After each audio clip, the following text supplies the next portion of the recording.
Okay fine.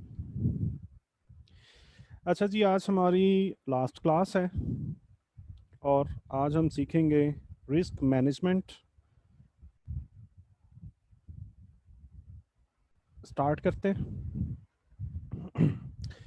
Introduction होगा और understanding development की जाएगी। रिस्क मैनेजमेंट क्या होता है, कैसे देखें। फॉरेक्स मार्केट जो होती है, इसके अंदर हमेशा से एक बात कही जाती है कि फॉरेक्स मार्केट के अंदर या स्टॉक मार्केट के अंदर 100% कुछ भी नहीं होता। ठीक है। तो इस हवाले से अगर हम ये बात जानते हैं तो हमें कितना रिस्क लेना चाहिए और किस तरह से कैलकुलेशन करनी चाहिए रिस्क की, और किस किस तरह से हम मुख्तलिफ अंदाज में रिस्क को मैनेज कर सकते हैं, आज ये तमाम चीज़ें हम देखने वाले हैं। प्राइम कैपिटल क्या होता है और रिस्क कैपिटल क्या होता है देखेंगे। Playing the game of probabilities. Probabilities क्या होती हैं, साइकोलॉजी क्लास के अंदर आपको बताया था प्रोबेबिलिटीज़, बट आज हम इसको डिटेल से डिस्कस करेंगे। कंपाउंड इंटरेस्ट, एक्सपोनेंशियल ग्रोथ और लॉट साइजिंग आज के वेबिनार का हिस्सा है।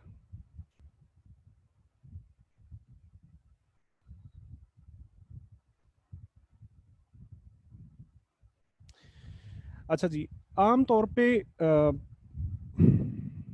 ओके, आम तौर पे बहुत ही कॉमन सा सवाल किया जाता है। सबसे पहले जो भी कोई दोस्त ट्रेडिंग में आते हैं ना, तो सबसे पहले एक सवाल करते हैं। सवाल क्या होता है कि हमें ट्रेडिंग में कितना पैसा इन्वेस्ट करना चाहिए।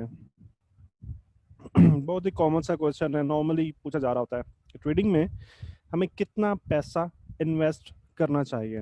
राइट। तो मैं आपको सिर्फ ट्रेडिंग के हवाले से नहीं बताता, मैं आपको जनरली तमाम बिजनेसेस के हवाले से बता देता हूँ, और ट्रेडिंग के अंदर भी यही रूल अप्लाई होता है। राइट।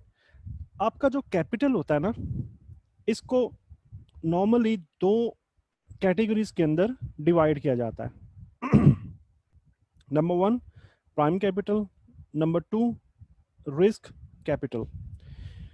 प्राइम कैपिटल क्या होता है? जिंदगी गुजारने के लिए आपको जितना पैसा दरकार होता है, एक नॉर्मल लाइफ गुजारने के लिए, जो हमारे मंथली एक्सपेंसेस, ईयरली एक्सपेंसेस या डेली वीकली एक्सपेंसेस होते हैं ना, ये तमाम एक्सपेंसेस जो है ना, ये हमारी ज़िंदगी को बेहतर तरीके से गुजारने के लिए ये लाजमी होते हैं। चाहे हम बिजनेस करें या ना करें, चाहे हमारा बिजनेस चले या ना चले, प्रॉफिट में हो, लॉस में हो, वट किसी भी कंडीशन के अंदर हो, तो ये एक ऐसे खर्चे होते हैं, ऐसा कैपिटल होता है जो आपको हर माह चाहिए ही चाहिए होता है। जिसके अंदर क्या क्या चीज़ें शामिल हैं? अगर घर आपका अपना नहीं है तो हाउस रेंट इसके अंदर शामिल होता है। डेली की फूड की जो ज़रूरियात हैं, तमाम चीज़ें, तमाम खर्चे फूड की कैटेगरी में शामिल होते हैं। क्लॉथिंग, शॉपिंग, आपको पता है कि रेगुलर वे में शॉपिंग भी चल रही होती है।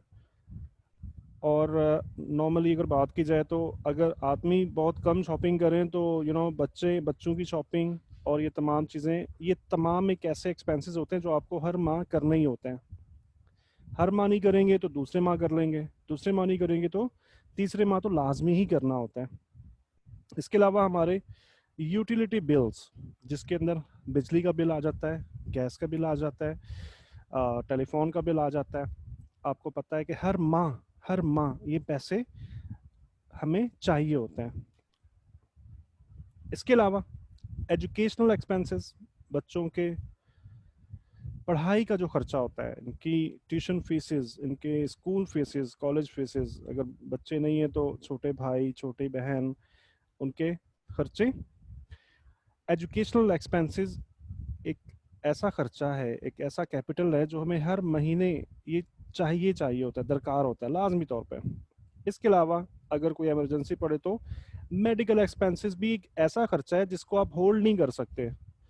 मतलब आप ये नहीं कर सकते कि मुझे अभी दर्द हो रहा है तो मैं अभी दवाई नहीं लेता और मैं 3 दिन बाद दवाई ले लूँगा, या अभी पैसे नहीं है तो मैं एक हफ्ता रुक जाता हूँ। ठीक है, अल्लाह ना करे कभी भी कोई भी ऐसा इशू आ जाता है, कोई भी राह चलते प्रॉब्लम आ जाती है मेडिकली, तो हमें ये पैसा दरकार होता है, जो हमेशा हमारे बजट के अंदर शामिल रहता है, और शामिल रहना भी चाहिए। जैसा कि नॉर्मली हर घर के अंदर एक बजटिंग की जाती है ना, हर घर के अंदर एक बजट बनाया जाता है कि हमारी आमदनी कितनी है और उसके हिसाब से हमारे खर्चे कितने हैं, जिसके अंदर मेडिकल एक्सपेंसेस का एक खाना रखा जाता है, और इसके अलावा ट्रैवलिंग एक्सपेंसेस, ये भी हमारी डेली नीड होती है।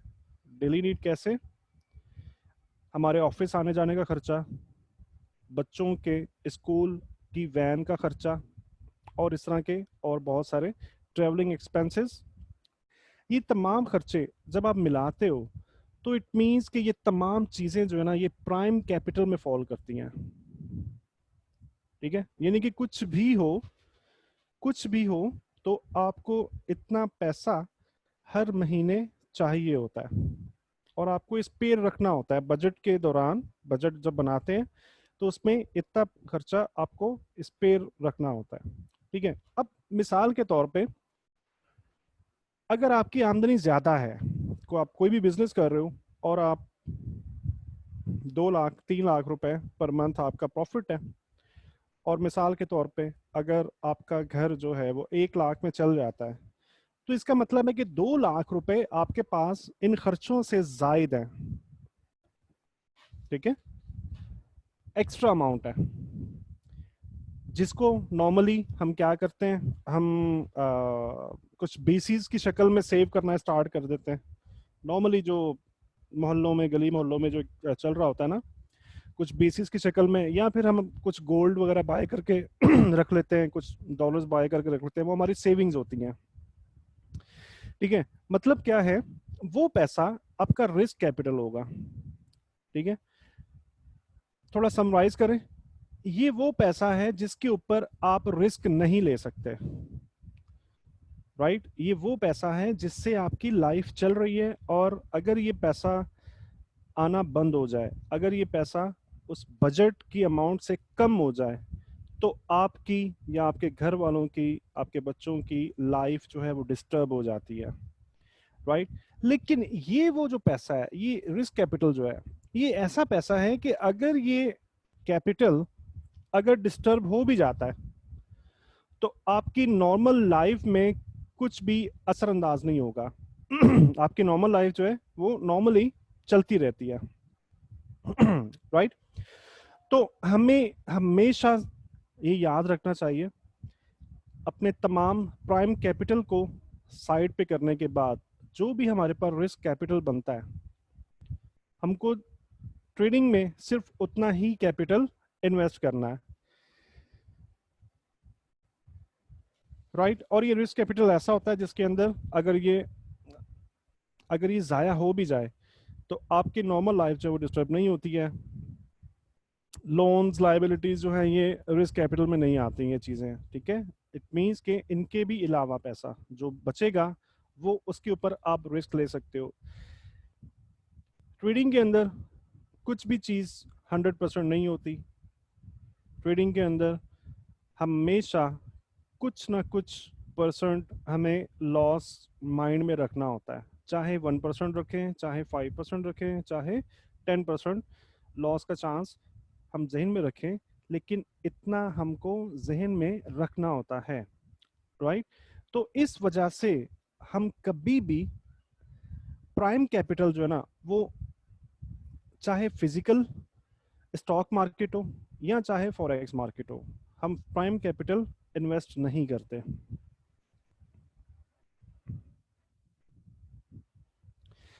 अच्छा, अब बात आती है फिर अगर तो मार्केट में 100% कुछ भी नहीं है और सर्टेनिटी नहीं है, तो फिर आपको इन्वेस्ट क्यों करना चाहिए, मुझे इन्वेस्ट क्यों करना चाहिए? नॉर्मल एक जनरल सा क्वेश्चन पैदा होता है, अगर फॉरेक्स मार्केट में, फिजिकल मार्केट में 100% नहीं है तो हम क्यों इन्वेस्ट करें, हम इस काम को करें क्यों?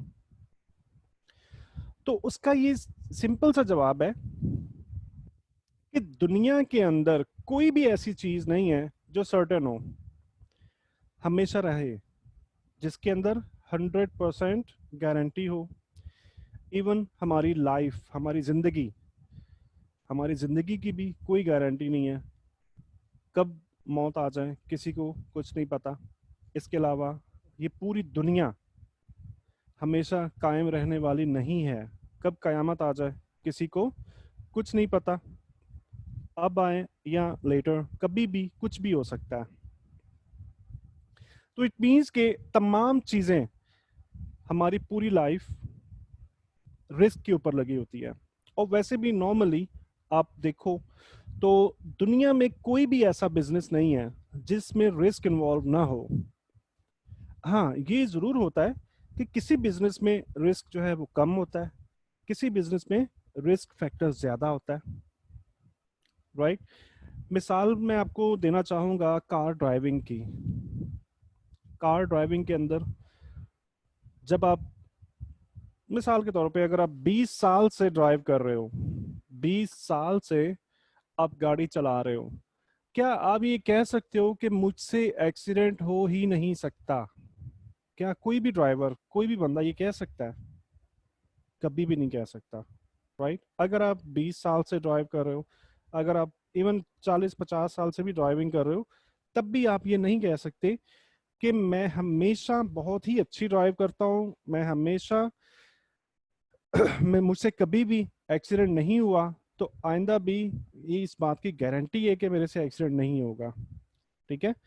होता क्या है, जब हम स्लो स्पीड पे गाड़ी चला रहे होते हैं तो हमारे एक्सीडेंट होने के चांसेस जो है ना वो कम होता है। ठीक है। और अगर हम फास्ट स्पीड पे चल रहे हैं, 150 ओवर 150 चल रहे हैं, 140 चल रहे हैं, 120, 120 भी चलो खैर एक नॉर्मल सी रेंज है। मतलब हम ऐसे नहीं कह सकते कि 120 सब too much riskier, 120 is not too much riskier speed, but more than 140 150 जब आप क्रॉस कर जाते हो, इट मीन्स कि आपका रिस्क जो है ना वो बढ़ चुका है। अब आपके एक्सीडेंट होने के चांसेस ज्यादा हैं। चांसेस की बात कर रहा हूँ, ठीक है, ये लाजमी नहीं है कि एक्सीडेंट होगा भी, राइट। सो इट मीन्स, इसका मतलब क्या है, इसका ये मतलब है कि हर एक चीज रिस्क के ऊपर है, हर एक चीज रिस्क के ऊपर होती है। कोई भी बिजनेस आप उठा लो दुनिया का, रिस्क के ऊपर होता है। हमारी लाइफ रिस्क के ऊपर होती है, कब मौत आ जाए किसी को पता नहीं। इवन ये पूरी की पूरी जो जमीन है, पूरी अर्थ जो है, ये भी एक रिस्क पे चल रही है, कब कयामत आ जाए और ये खत्म हो जाए, राइट। तो इसका क्या मतलब है, इसका ये मतलब है कि हमको अपनी पूरी लाइफ के साथ रिस्क को मेंटेन करते हुए चलना है।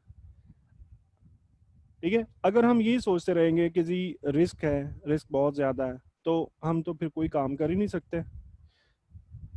अगर किसी को ये पता चल जाए कि कल जो है वो तुम्हारा जिंदगी का आखिरी दिन है, तो क्या वो कोई काम करेगा? कुछ भी नहीं। उसे पता है मैं तो कल कल मैंने एक्सपायर हो जाना है, तो मैं क्या करूँ? कुछ भी नहीं। वो तो बैठ गया आराम से। ठीक है। तो इसी तरीके से एक अच्छी लाइफ गुजारने के लिए हम लोग जिंदगी में कुछ भी कर रहे होते हैं ना, कुछ भी कर रहे होते हैं, उसमें रिस्क इन्वॉल्व होता है। और एक अच्छी लाइफ गुजारने के लिए उस रिस्क से भागा नहीं जाता, उस रिस्क को मैनेज किया जाता है। कैसे मैनेज किया जाता है? मैंने आपको कार की एग्जांपल दी। अगर आप 40 50 60, चलो 80 तक भी मैं कह सकता हूँ कि 80 तक भी अगर आप कार ड्राइव कर रहे हो, तो आप एक लो रिस्क ड्राइव कर रहे हो। आपकी ड्राइविंग जो है वो लो रिस्क है, राइट। और अगर आप 100 प्लस चले जाते हो, 120 140 प्लस चले जाते हो, इट मीन्स कि आप ड्राइव बिलाशुबा अच्छी कर रहे हो। आप 40 साल से गाड़ी चला रहे हो, 50 साल से गाड़ी चला रहे हो, बिलाशुबा अच्छी ड्राइव कर रहे हो, लेकिन आपका रिस्क जो है ना अब वो बढ़ चुका है, राइट। बिल्कुल इसी एग्जाम्पल में हर एक बिजनेस के अंदर रिस्क मैनेज किया जाता है कामयाब जिंदगी गुजारने के लिए। तो बिल्कुल इसी तरीके से ट्रेडिंग जो है ना वो भी नॉर्मल लाइफ से डिफरेंट नहीं है, बिल्कुल।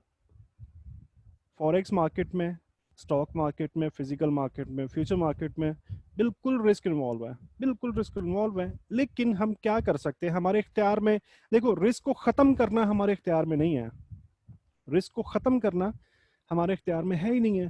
हाँ, लेकिन हमारे इख्तियार में एक चीज है कि हम उस रिस्क को मैनेज कर लें, राइट। तो आइए हम स्टडी करते हैं कि हम अपने रिस्क को फॉरेक्स बिजनेस करते हुए, स्टॉक मार्केट बिजनेस करते हुए किस तरह से मैनेज कर सकते हैं। इसी के साथ साथ नॉर्मली एक बात कही जाती है कि फॉरेक्स मार्केट के अंदर, स्टॉक मार्केट के अंदर कुछ 90% ट्रेडर्स जो होते हैं वो लूज कर रहे होते हैं, 90% लोग नुकसान कर रहे होते हैं। आपके ख्याल में क्या ये अच्छी चीज है या बुरी चीज है? रिप्लाई करें प्लीज।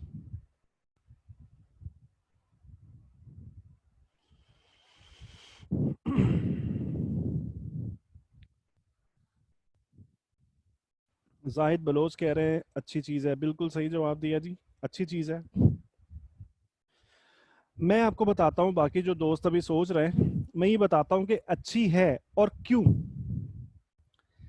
जो लोग विनर्स हैं उनके लिए ये बात अच्छी होती है कि 90% लोग लूज करें, विनर्स के लिए ये बात अच्छी होती है। कैसे? फॉरेक्स मार्केट जो है ना, इसको कहते हैं zero sum game. Zero sum game कहा जाता है कि जिस मार्केट के अंदर बाहर से पैसा ना आ रहा हो। मैं आपको एक मिसाल देने की कोशिश करता हूँ, मिसाल से समझाने की ट्राई करता हूँ, उम्मीद है कि आपको अच्छे से समझ में आ जाएगी।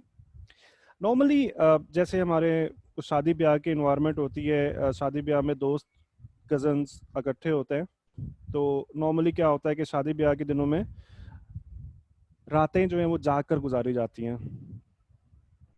तो जब रात जाग कर गुजारनी है तो लड़कों में आम तो भी होता है कि जी ताश खेली जाती है ना, कार्ड्स, कार्ड्स की जो गेम है ताश जिसे कहा जाता है, ताश खेल के वो लोग टाइम स्पेंड कर रहे होते हैं।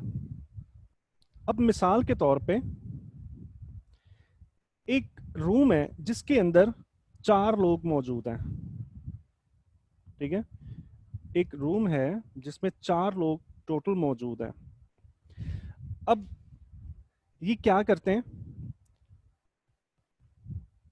1 2 3 4, अब ये क्या करते हैं, ये कार्ड प्ले करते हैं और शर्त लगा लेते हैं कि जी हम हर गेम का 1-1 100 हर बंदा जो है वो पे करेगा, ठीक है। इस शर्त के साथ गेम स्टार्ट कर देते हैं। तो आप ये देखोगे, आप नोट करोगे, जब सुबह भी हो जाएगी ना, जब तक सुबह भी हो जाए, कुछ 40-50 या 100 वॉट कितनी भी गेम्स कंप्लीट हो भी जाएं, तो इस कमरे में मौजूद पहले कितने रुपए थे? 100 इसके, 100 इसके, 100 इसके, 100 इसके, मतलब 400 रुपए इस कमरे में मौजूद है। तो पूरी रात खेलने के बाद भी जब सुबह भी हो जाएगी ना तो टोटल रुपया जो इस रूम में मौजूद होगा वो भी 400 ही होंगे। हाँ, ये फर्क जरूर होगा कि हो सकता है 250 इसके पास हो, 100 इसके पास हो, 50 इसके पास हो और ये जीरो पे हो। ये जरूर हो सकता है कि 400 का 400 इसके पास हो, ये भी हो सकता है कि 100 वापस इनके पास घूम फिर के, मतलब क्या है कि जैसे किसी ने विन किया, किसी ने लूज किया, तो पैसा किसी की जेब में आ गया और अगेन दोबारा गेम स्टार्ट होती है और वही पैसा निकलता है और वापस घूम घुमा के कभी कभी इसकी जेब में आता है, कभी इसकी जेब में आता है, कभी इसकी जेब में और कभी इसकी जेब में आता है। इसको कहते हैं जीरो सम गेम, कि वही एक मर्तबा जो पैसा आ चुका मार्केट के अंदर, वही पैसा कभी किसी की जेब में जा रहा है, कभी किसी की जेब में जा रहा है और कभी किसी की जेब में जा रहा है। अब इस एग्जाम्पल के साथ अब थोड़ा गौर से देखो,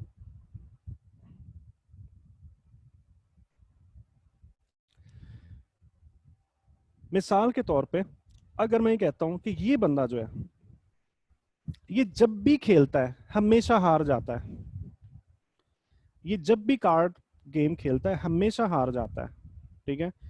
तो इन तीनों के चांसेस जो हैं, जीतने के चांसेस कितने हैं? आप बताएं प्लीज।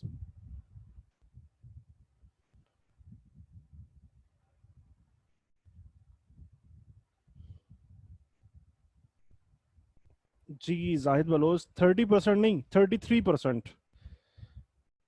ये एग्जैक्टली जुल्फिकार निज़ार अली 33% ईच।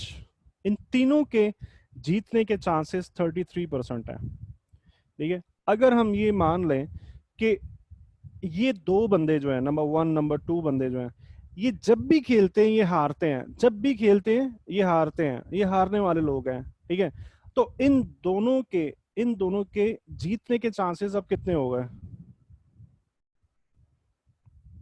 या 50%। ठीक है, और इसी तरीके से अगर ये तीसरा बंदा भी जब भी खेलता है तो हारता है, इट मींस कि चौथे नंबर वाले बंदे के जीतने के चांसेस आप बताएं कितने? 100%। ठीक है, so there is called probabilities. इसे कहा जाता है जीरो सम गेम। और इस तरह से जो पैसा हारने वाले लोग जितने ज्यादा होंगे ना, जितने ज्यादा होंगे, जीतने वाले लोगों के लिए उतना ही अच्छा है। तो इसका क्या मतलब है कि अगर फॉरेक्स मार्केट के अंदर 90% लोग लूज कर रहे हैं, तो इट मीन्स कि ये तो बहुत ही अच्छी बात है, यानी कि हमारे पास जीतने के बहुत ज्यादा चांसेस हैं। हमारे पास जीतने के बहुत ज्यादा चांसेस है। हमें क्या चाहिए होगा? हमें प्रॉपर टूल्स चाहिए होंगे, प्रॉपर साइकोलॉजी चाहिए होगी, और प्रॉपर मनी मैनेजमेंट चाहिए होगी।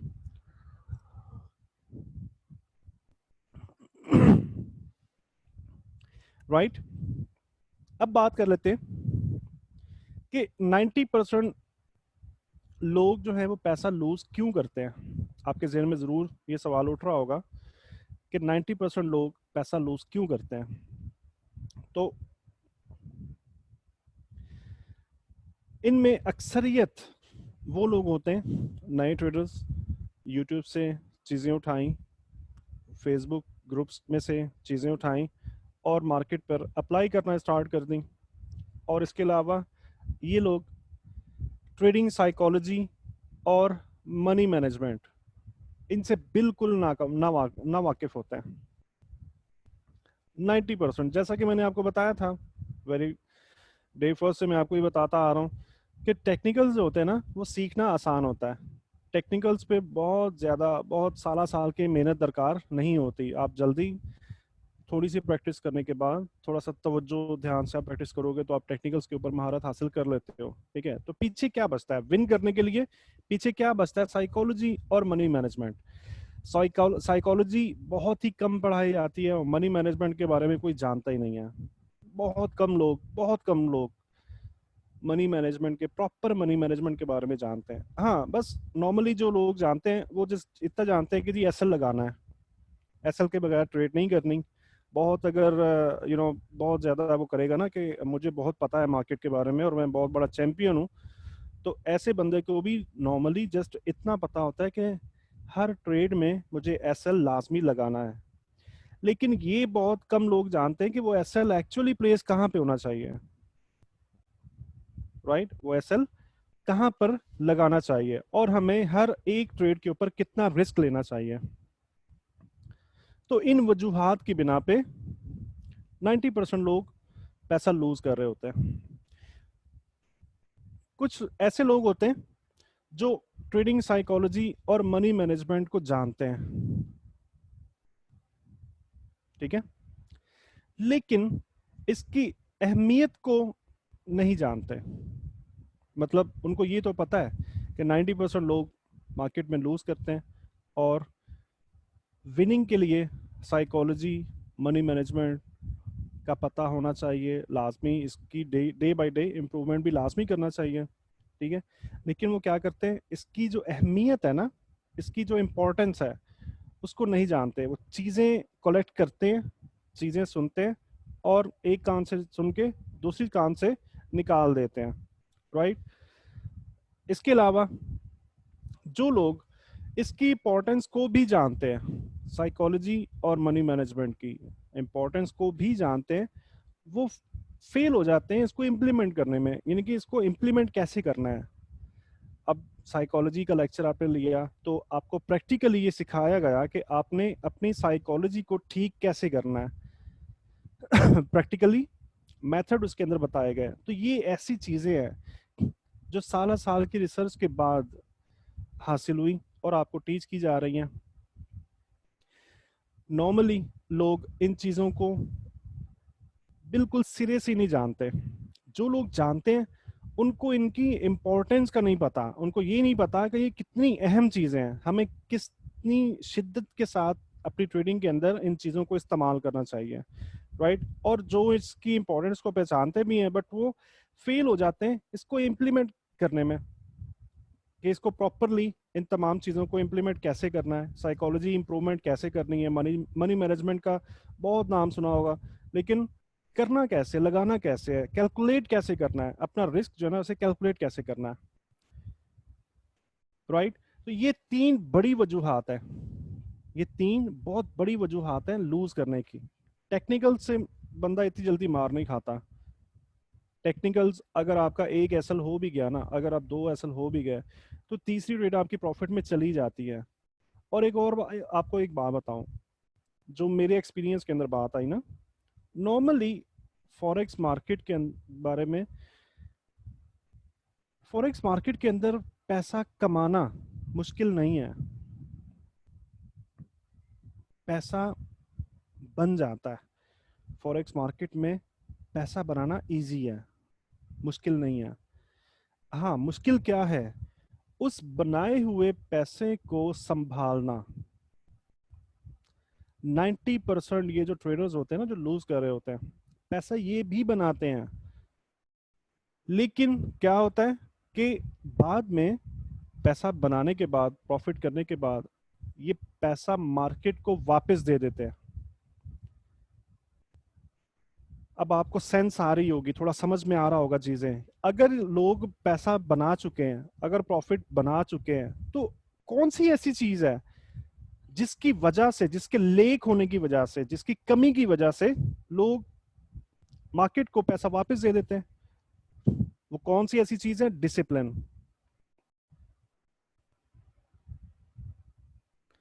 ठीक है, डिसिप्लिन उसे कहा जाता है। डिसिप्लिन के अंदर साइकोलॉजी और मनी मैनेजमेंट दोनों आती हैं, ये दोनों ट्रेडिंग डिसिप्लिन का हिस्सा है, राइट। इट मींस, तो साबित क्या हुआ कि ट्रेडिंग साइकोलॉजी का सेशन आप ले चुके हो और आप अब अच्छे से जानते हो कि आप अपनी साइकोलॉजी को कैसे इंप्रूव कर सकते हो। ठीक है, जिसके अंदर मैंने आपको ये भी बता दिया था कि अगर आपके अंदर कोई भी ऐसी आदत है, मतलब ग्रीड और फियर का फैक्टर तो चलो आप कर ही लोगे ना, वो तो एक नॉर्मली ट्रेडिंग के हवाले से हम बात करें तो नॉर्मली हम नॉर्मली करेंगे ना उसको। तो इसके अलावा अगर कोई बैड हैबिट होती है ना, जैसे मतलब स्मोकिंग कर रहा है कोई, जैसे किसी में कुछ आदत है, किसी में कुछ है, किसी में गुस्सा है, व्हाटएवर, इस तरह की और बहुत सी चीजें हो सकती हैं, तो आप अपनी उन आदत को भी इन पॉइंट्स की मदद से ठीक कर सकते हो। एनएलपी टेक्निक जो बताई थी आपको, ठीक है। अब आप ये जानते हो कि साइकोलॉजी आप कैसे ठीक कर सकते हो। आज हम डिटेल के अंदर मनी मैनेजमेंट सीखने वाले हैं। तो आप क्या करोगे, अपनी हर एक ट्रेड के अंदर ये दोनों लॉजिक्स को अप्लाई करोगे, इनके रूल्स को कभी भी भुलाओगे नहीं। इम्पोर्टेंस मैं आपको बता रहा हूँ साथ के साथ कि इसकी बहुत ज़्यादा इम्पोर्टेंस है। 90% लोग वो होते हैं जो पैसा बनाते ज़रूर है, ऐसा नहीं होता कि कोई भी, हाँ बहुत कम ऐसा होता है, कुछ बहुत ही अगर नया बंदा होगा ना, कोई बिल्कुल नया बंदा होगा, उसके साथ ऐसा होता है कि वो जब भी ट्रेड लगाए तो प्रॉफिट, आई मीन लॉस में चली जाए, जब भी ट्रेड लगाए लॉस में चली जाए। ठीक है, तो उसके बाद इस स्टेज के बाद लोग क्या करते हैं, लोग ये करते हैं कि जब भी ट्रेड लगाते हैं थोड़ी सी प्रॉफिट में जाती है वो काट देते हैं। ये भी साइकोलॉजी का हिस्सा है।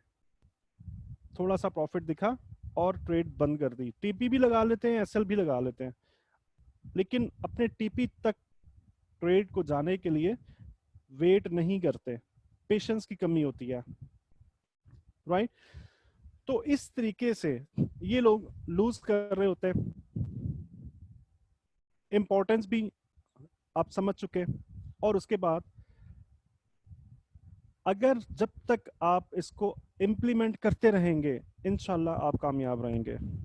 और जब आप इन चीज़ों का इम्प्लीमेंट छोड़ देंगे तो कोई गारंटी नहीं है कामयाबी होने की, ठीक है। और यही वो डिसिप्लिन एक ऐसी चीज़ है, ये वही चीज़ है जिसकी वजह से 90% ट्रेडर जो हैं वो अपना बनाया हुआ पैसा मार्केट को वापस दे देते हैं।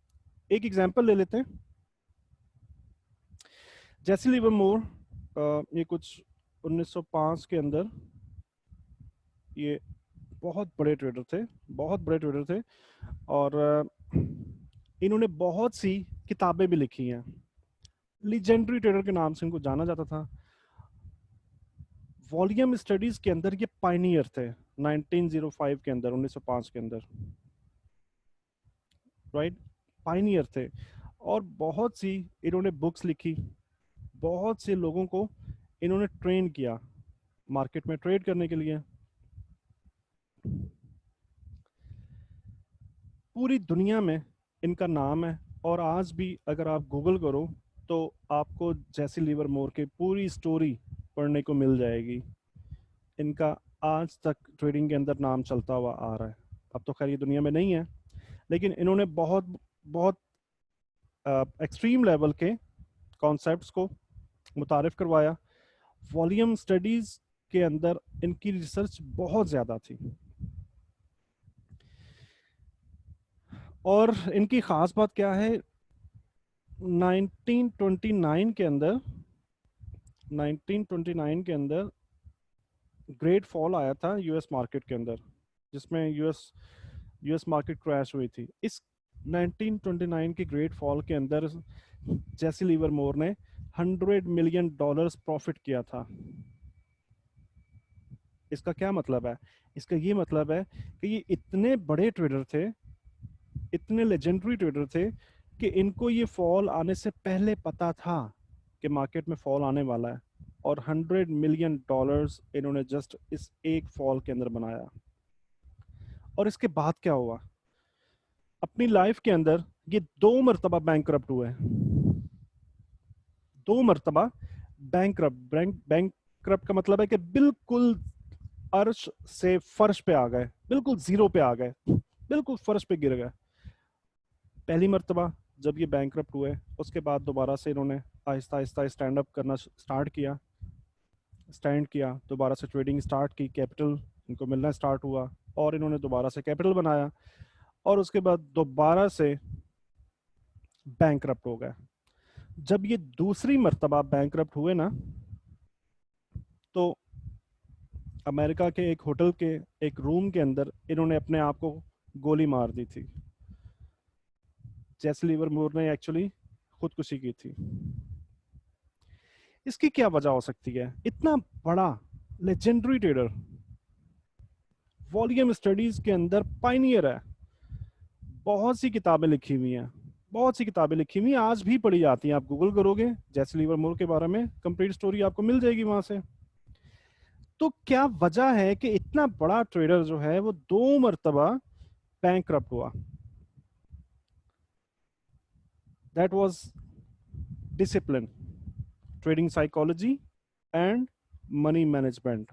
साइकोलॉजी के लेक्चर में मैंने आपको बताया था ना कि ग्रीड और फियर का जो फैक्टर है, ये ऐसी तबाही मचाता है कि इंसान का दोबारा से वापस उठना नामुमकिन हो जाता है, बहुत मुश्किल हो जाता है, बहुत मुश्किल। जब भी ग्रीड फैक्टर के अंदर आता है आदमी, सबसे पहले मनी मैनेजमेंट के रूल्स के साथ छेड़छाड़ स्टार्ट कर देता है। लॉट साइजिंग इंक्रीज करना, एसएल्स रिमूव करना, टीपीज की प्लेसमेंट बार बार चेंज करना, बहुत सारी और ऐसी चीजें मनी मैनेजमेंट के रूल्स के अंदर आती हैं, अभी हम आगे चल के देखने वाले हैं। तो आपने देखा कि ये एक लाइव एग्जांपल है कि इतना बड़ा ट्रेडर टेक्निकल्स के ऊपर इसको कितनी महारत होगी। सिर्फ क्या किया, ट्रेडिंग डिसिप्लिन के साथ छेड़खानी की, रूल्स को इग्नोर कर दिया, इन रूल्स को भुला दिया, और बैंकरप्ट हो गया। दूसरी मर्तबा बैंकरप्ट होने पर खुद को ही गोली मार दी। इतने बड़े ट्रेडर के सामने हम क्या चीज होंगे? मतलब नॉर्मली नए आने वाले लोग ये समझते हैं कि अगर 2 4 5 टीपी लग गए ना एक साथ में, तो ये समझते हैं कि जी बस ट्रेडिंग आ चुकी है, मैं बस सब तो सब पीछे पीछे हो जाओ, अब तो बस मैं स्टैंडर्ड ऑर्डर लगा रहा हूँ और अब तो ट्रेडिंग मुझे आ चुकी है, तो कोई ऐसी चीज़ नहीं है जो मेरा नुकसान करवा करवा देगी, राइट। तो आपको अब अंदाज़ा हो चुका होगा कि ट्रेडिंग साइकोलॉजी और मनी मैनेजमेंट कितनी इंपॉर्टेंट चीज़ें हैं।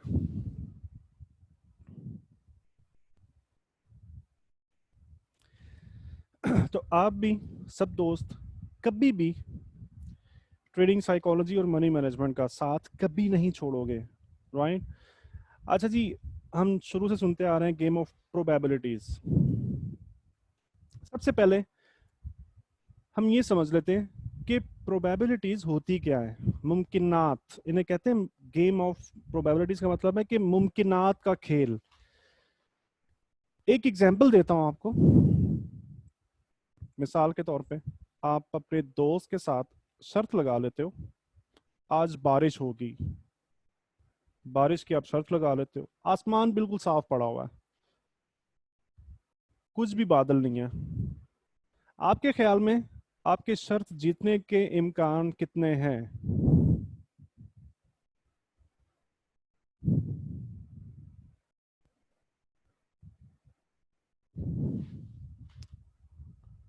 आपके ख्याल में आपके शर्त जीतने के इम्कानात कितने हैं?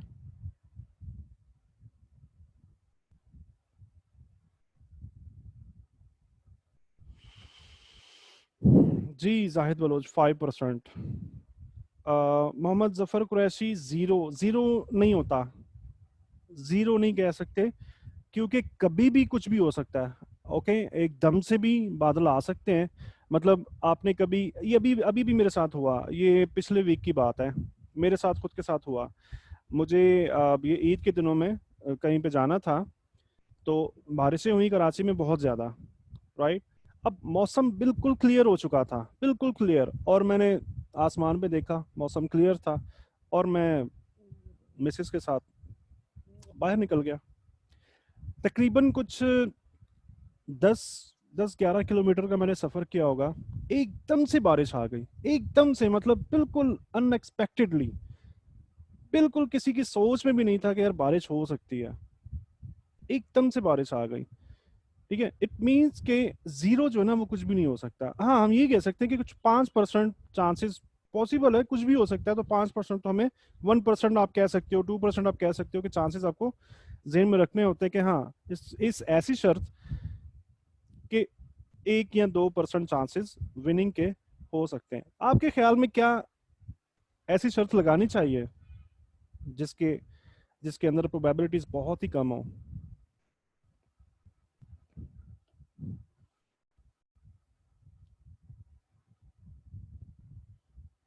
हाँ जी, बिल्कुल सही जवाब दिया आपने कि बिल्कुल नहीं लगानी चाहिए ऐसी शर्त जिसमें मुमकिनात की कमी हो। ठीक है, अब मिसाल के तौर पर शर्त लगा ली और आसमान पे सफेद बादल आना स्टार्ट हो जाते हैं। अब मेरी मुमकिनात कितने परसेंट है?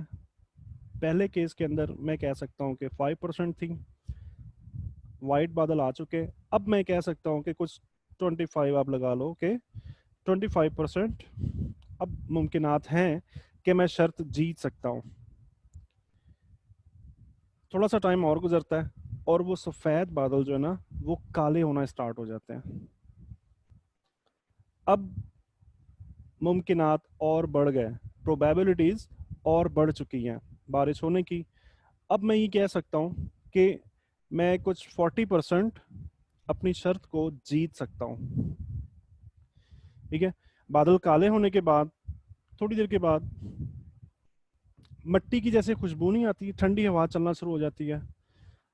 ठंडी हवा चलनी शुरू हो गई, इसका मतलब है कि और ज़्यादा मुझे अपनी शर्त जीतने के इम्कानात बढ़ चुके हैं। ठीक है, मतलब मैं कह सकता हूँ कि कुछ 60% मैं अपनी शर्त अब जीत सकता हूँ। इसके बाद कुछ मिट्टी के अंदर, जैसे बारिश होने से पहले पता ना, मिट्टी में से एक स्मेल आ रही होती है। पंजाब में ऐसा नॉर्मली होता है, कराची में तो ऐसा नहीं होता। कराची में वैसे नॉर्मली बारिशें होती भी बहुत कम है, बट पंजाब में ऐसा होता है कि एक खास किस्म की ना स्मेल आ रही होती है, पता चल रहा होता है कि हाँ वाकई कहीं पे बारिश हो रही है। तो जब वो स्मेल भी आनी स्टार्ट हो जाए, तब मेरे जीतने के चांसेस कितने परसेंट हो सकते हैं?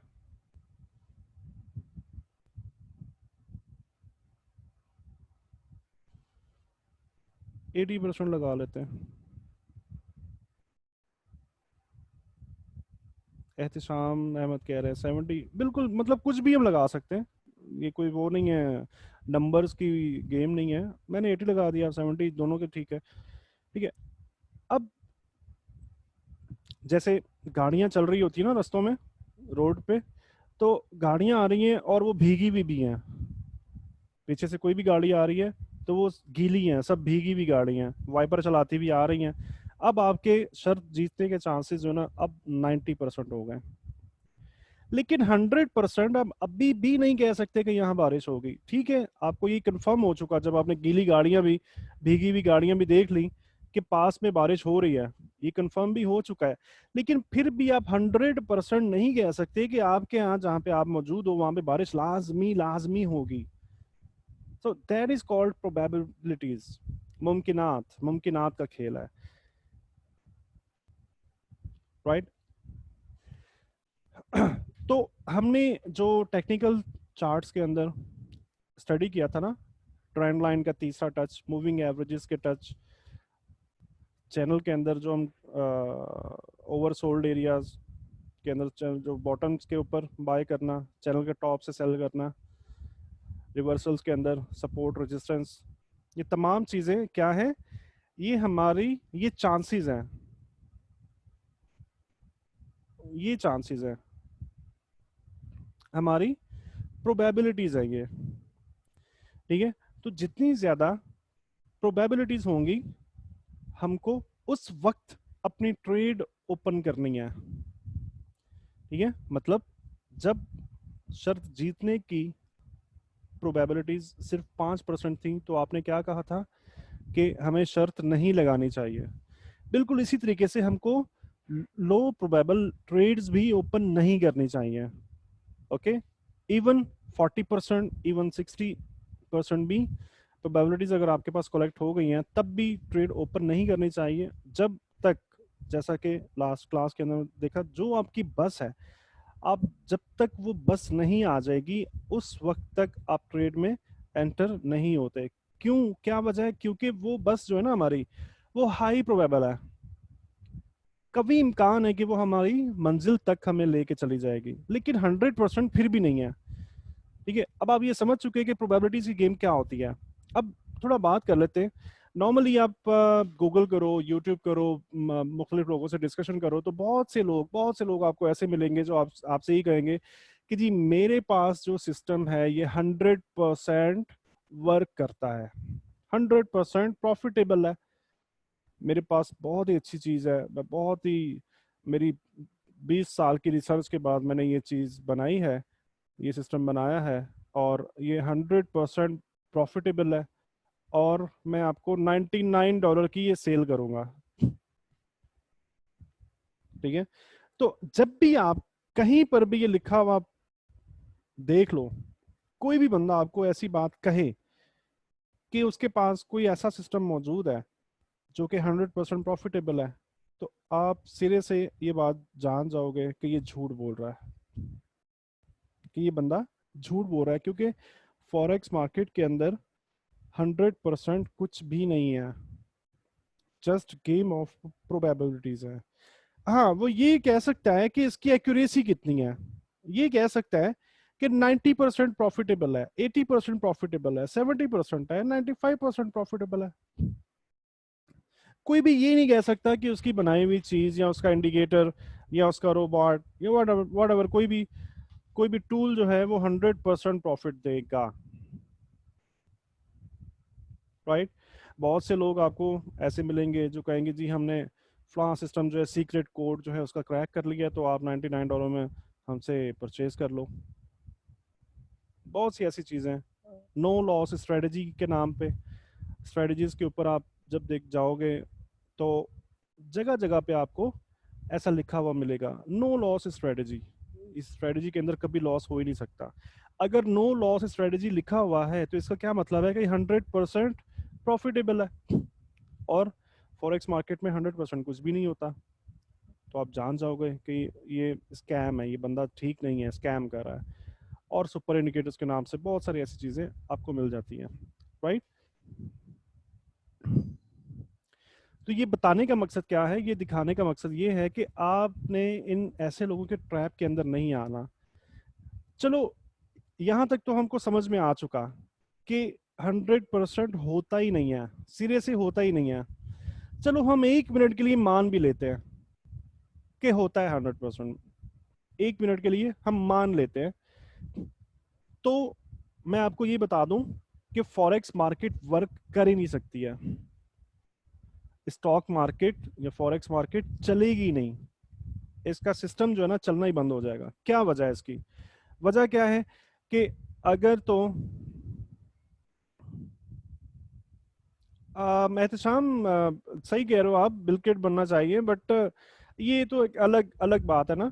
लेकिन बात ये है कि ये होता ही नहीं है, 100% होता ही नहीं है। हम मान लेते हैं 1 मिनट के लिए कि होता है, तो क्या, तो मैं आपको ये बता दूं कि फॉरेक्स मार्केट, स्टॉक मार्केट चलेगी नहीं। क्यों नहीं चलेगी?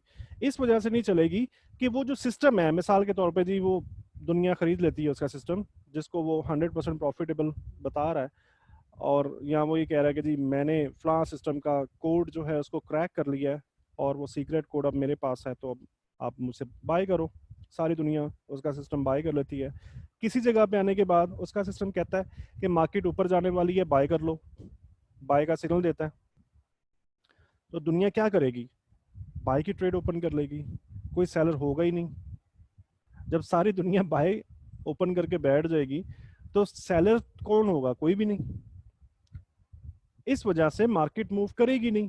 क्या वजह है? आप जब भी बाय करने जाओगे, कोई सेलर होगा तो आप बाय करोगे ना। अगर कोई सेलर ही नहीं है तो कोई भी बाय कर ही नहीं सकता, राइट। तो फिर हम पैसा कैसे बना सकते हैं अगर कुछ भी 100% नहीं है? तो ये तमाम बातों को सुनने के बाद, जानने के बाद एक सवाल पैदा होता है, अगर पैसा, आई मीन फॉरेक्स में 100% कुछ भी नहीं है, तो फिर पैसा बनाएं कैसे? इसका ये जवाब है कि जब आपको ये बात पता हो कि आपके बिजनेस में, जाहिद बलोच कह रहे हैं मार्केट स्टॉप होता है। यस एग्जैक्टली, मार्केट का फंक्शन बिल्कुल बंद हो जाता है। ठीक है, तो मैं बात कर रहा था कि जब आपको ये पता है कि दुनिया में कुछ भी सर्टेन बिजनेस नहीं है, कोई भी ऐसा बिजनेस नहीं है जिसके अंदर श्योर शॉर्ट 100% आपको प्रॉफिट मिलता है,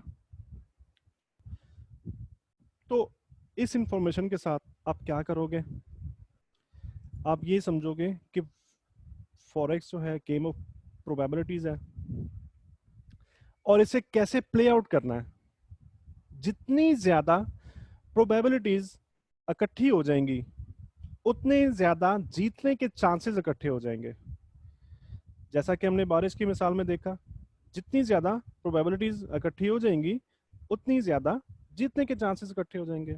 और इसके अलावा जब हम ये बात जानते हैं कि फॉरेक्स में कुछ भी 100% नहीं है, तो हम अपना कैपिटल जो है ना उसको मैनेज करते हैं, अपने रिस्क को मैनेज कर लेते हैं। कि अगर हम मार्केट, हमारा एनालाइज किया हुआ सब कुछ ठीक था, और अगर मार्केट किसी भी वजह से उल्टी चली भी गई, इन्वर्ट हो भी गई, तो हमारा अगर लॉस होगा ना, तो वो बहुत ही कैलकुलेटेड लॉस होगा, बहुत ही छोटा लॉस होगा। बहुत ही छोटा सा लॉस कैलकुलेट करके उसको लगाया जाता है उन चीजों को। इस तरीके से हम पैसा बना सकते हैं, राइट। अच्छा जी, लॉट साइज कैलकुलेशन के ऊपर जाने से पहले कंपाउंड इंटरेस्ट को एक्सप्लेन करना चाहूंगा। लास्ट लेक्चर के अंदर आपने नाम सुना था कंपाउंडिंग का। जी, आवाज नहीं आ रही किसी को?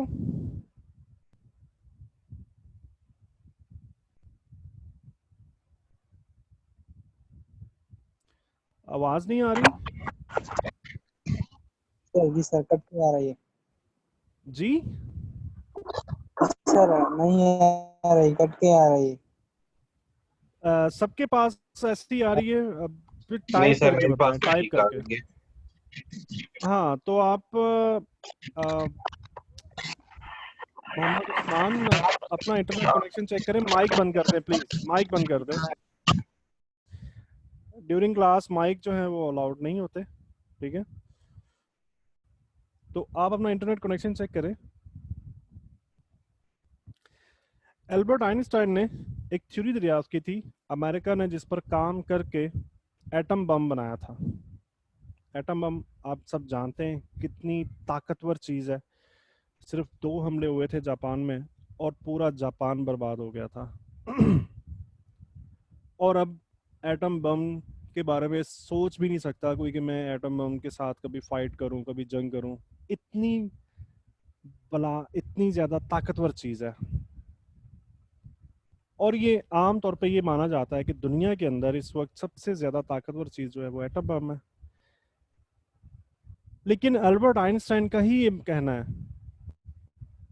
कि compound interest is the most powerful force in the universe. कि जो कंपाउंडिंग है ना, ये फोर्स दुनिया की क्या, पूरी यूनिवर्स की सबसे ताकतवर फोर्स है। एक एग्जांपल के साथ मैं आपको समझाऊंगा कि किस तरीके से ये सबसे ज्यादा ताकतवर है। ये हम एक मिसाल लेते हैं कि एक बंदा है, उसे कुछ पैसों की जरूरत पड़ जाती है। नॉर्मली इंटीरियर सिंध के अंदर, कराची के अंदर भी बहुत सारे ऐसे लोग मिल जाते हैं जो आपको सूद पर, मार्कअप पे लोन जो है वो दे रहे होते हैं। किसी को जरूरत पड़ जाती है 50,000 रुपए की, और वो एक बंदे के पास जाता है और 50,000 रुपए उससे लेता है। बंदे की लोन के साथ ये शराइत होती है कि 6 माह में वो लोन उसे वापस करना है। 6 माह के अंदर अंदर वापस कर दे या 6 माह तक कर दे तो 60,000 रुपये उसको वापस करना है, ठीक है। अगर 6 माह से ऊपर एक दिन भी क्रॉस कर गया तो इस 60,000 रुपए के अंदर 1 पैसे का इजाफा कर देगा। अगर 6 माह में 60,000 का लोन वापस नहीं किया तो हर आने वाले नए दिन पर 1 पैसे का इजाफा हो जाएगा। इस अमाउंट के अंदर, 60,000 के अमाउंट के अंदर 1 पैसे का इजाफा हो जाएगा। और एक और शर्त लगा दी कर्जा देने वाले ने कि वो 1 पैसा जो है ना, वो हर दिन डबल हो जाएगा। मसलन पहले दिन वो 1 पैसा पे करेगा, दूसरे दिन 2 पैसे पे करेगा, तीसरे दिन 4, फिर चौथे दिन 8, फिर 16, पांचवें दिन, छठे दिन 32, फिर अगले दिन 64 और अगले दिन 128। अब मिसाल के तौर पे 128 बताइए, ठीक है। यानी कि पिछले दिन के जितने पैसे होंगे अगले दिन उनसे डबल हो जाएंगे पैसे। अब मिसाल के तौर पे अगर 6 महीने गुजरने के बाद सिर्फ 40 दिन अगर ये बंदा लोन की वापसी में देरी करता है तो आपके ख्याल में इसे कितना पैसा वापस करना होगा? अंदाजन कोई भी जितने बड़े से बड़ा फिगर आपके माइंड में आ रहा है, आप बता दो।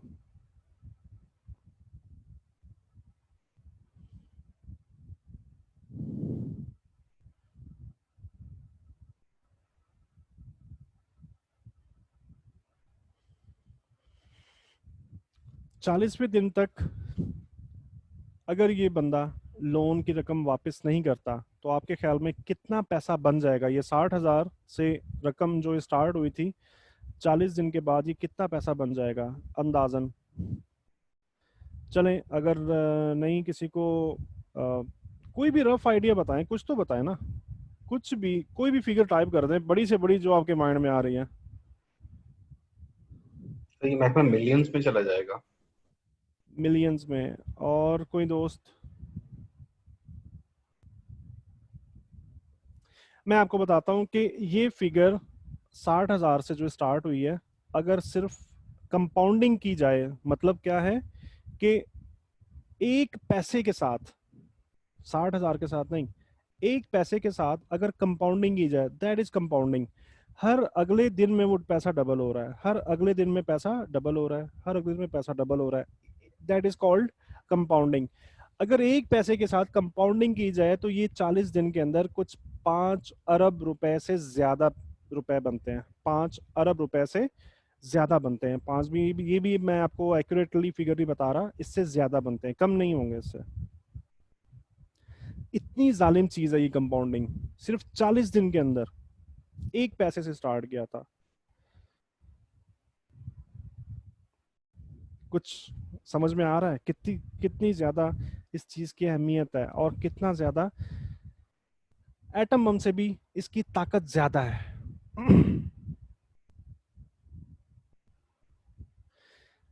बिल्कुल यही वाली एग्जांपल, अगर आप चेस समझते होगे, आप शतरंज का जो खेल है, चेस की अगर आप स्टोरी पढ़ो ना, तो चेस की स्टोरी के अंदर ये कंपाउंडिंग की वो एक एग्जांपल आती है। मैंने स्टोरी पढ़ी थी कि एक बादशाह ने, कोई गरीब सा बंदा था, उसने कुछ कोई चीज बनाई और अपने मुल्क के बादशाह को उसने एज अ गिफ्ट प्रेजेंट करी। तो बादशाह को वो प्रेजेंट जो है वो देखकर बहुत ही खुशी हुई, बहुत ही उसको अच्छा लगा।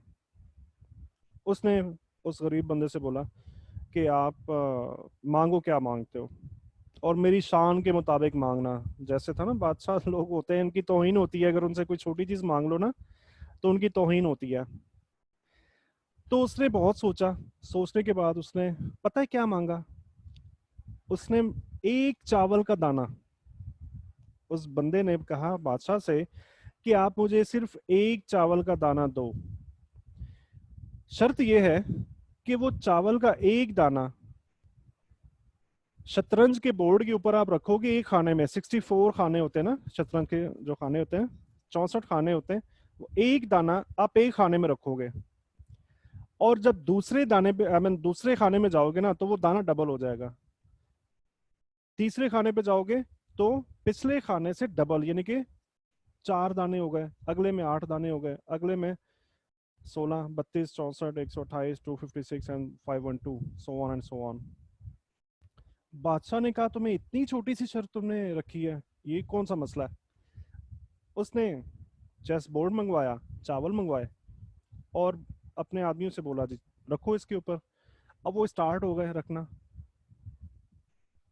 और पूरे मुल्क के चावल खत्म हो गए थे। वो 64 खाने जो थे ना शतरंज के, वो 64 खाने वो भरे नहीं थे उस वक्त तक, पूरे मुल्क के चावल खत्म हो गए थे।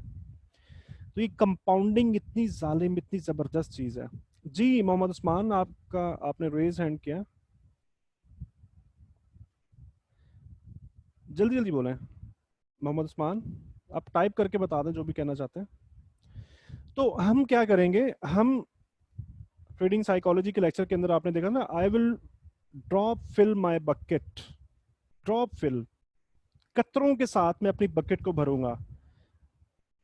वो छोटे छोटे जो कतरे होंगे ना, हम क्या करेंगे, उनकी कंपाउंडिंग करेंगे, राइट? अपनी ट्रेडिंग के अंदर हम इस कॉन्सेप्ट को अप्लाई करेंगे, और कंपाउंडिंग के साथ अपने अकाउंट का साइज जो है ना उसको ग्रो करते रहेंगे। अब बात कर लेते हैं लॉट साइजिंग की,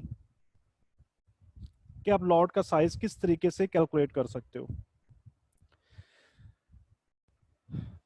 ट्रेडिंग के अंदर जो इंटरनेशनल स्टैंडर्ड्स हैं, पूरी दुनिया के अंदर जो प्रोफेशनल्स जो होते हैं ना, जो बड़े बड़े बैंक्स के अंदर ट्रेड कर रहे हैं, और जो मेथड पूरी दुनिया में टीच किया जाता है प्रोफेशनलिज्म के अंदर, उसके अंदर ये रूल है कि आपने अकाउंट साइज का सिर्फ 1% रिस्क लेना होता है ईच ट्रेड। अपनी हर एक ट्रेड पर आपने अपने अकाउंट का सिर्फ 1% रिस्क लेना होता है, राइट? बहुत ही आसान सी बात है, कुछ भी मुश्किल नहीं है ये बात सुनने में, समझने में। अब हम ये देख लेते हैं कि हम 1% कैलकुलेट कैसे करेंगे। फॉर्मूला आपके सामने हाजिर है। फॉर्मूला क्या है? अकाउंट साइज को आप मल्टीप्लाई कर दोगे 0.01 के साथ।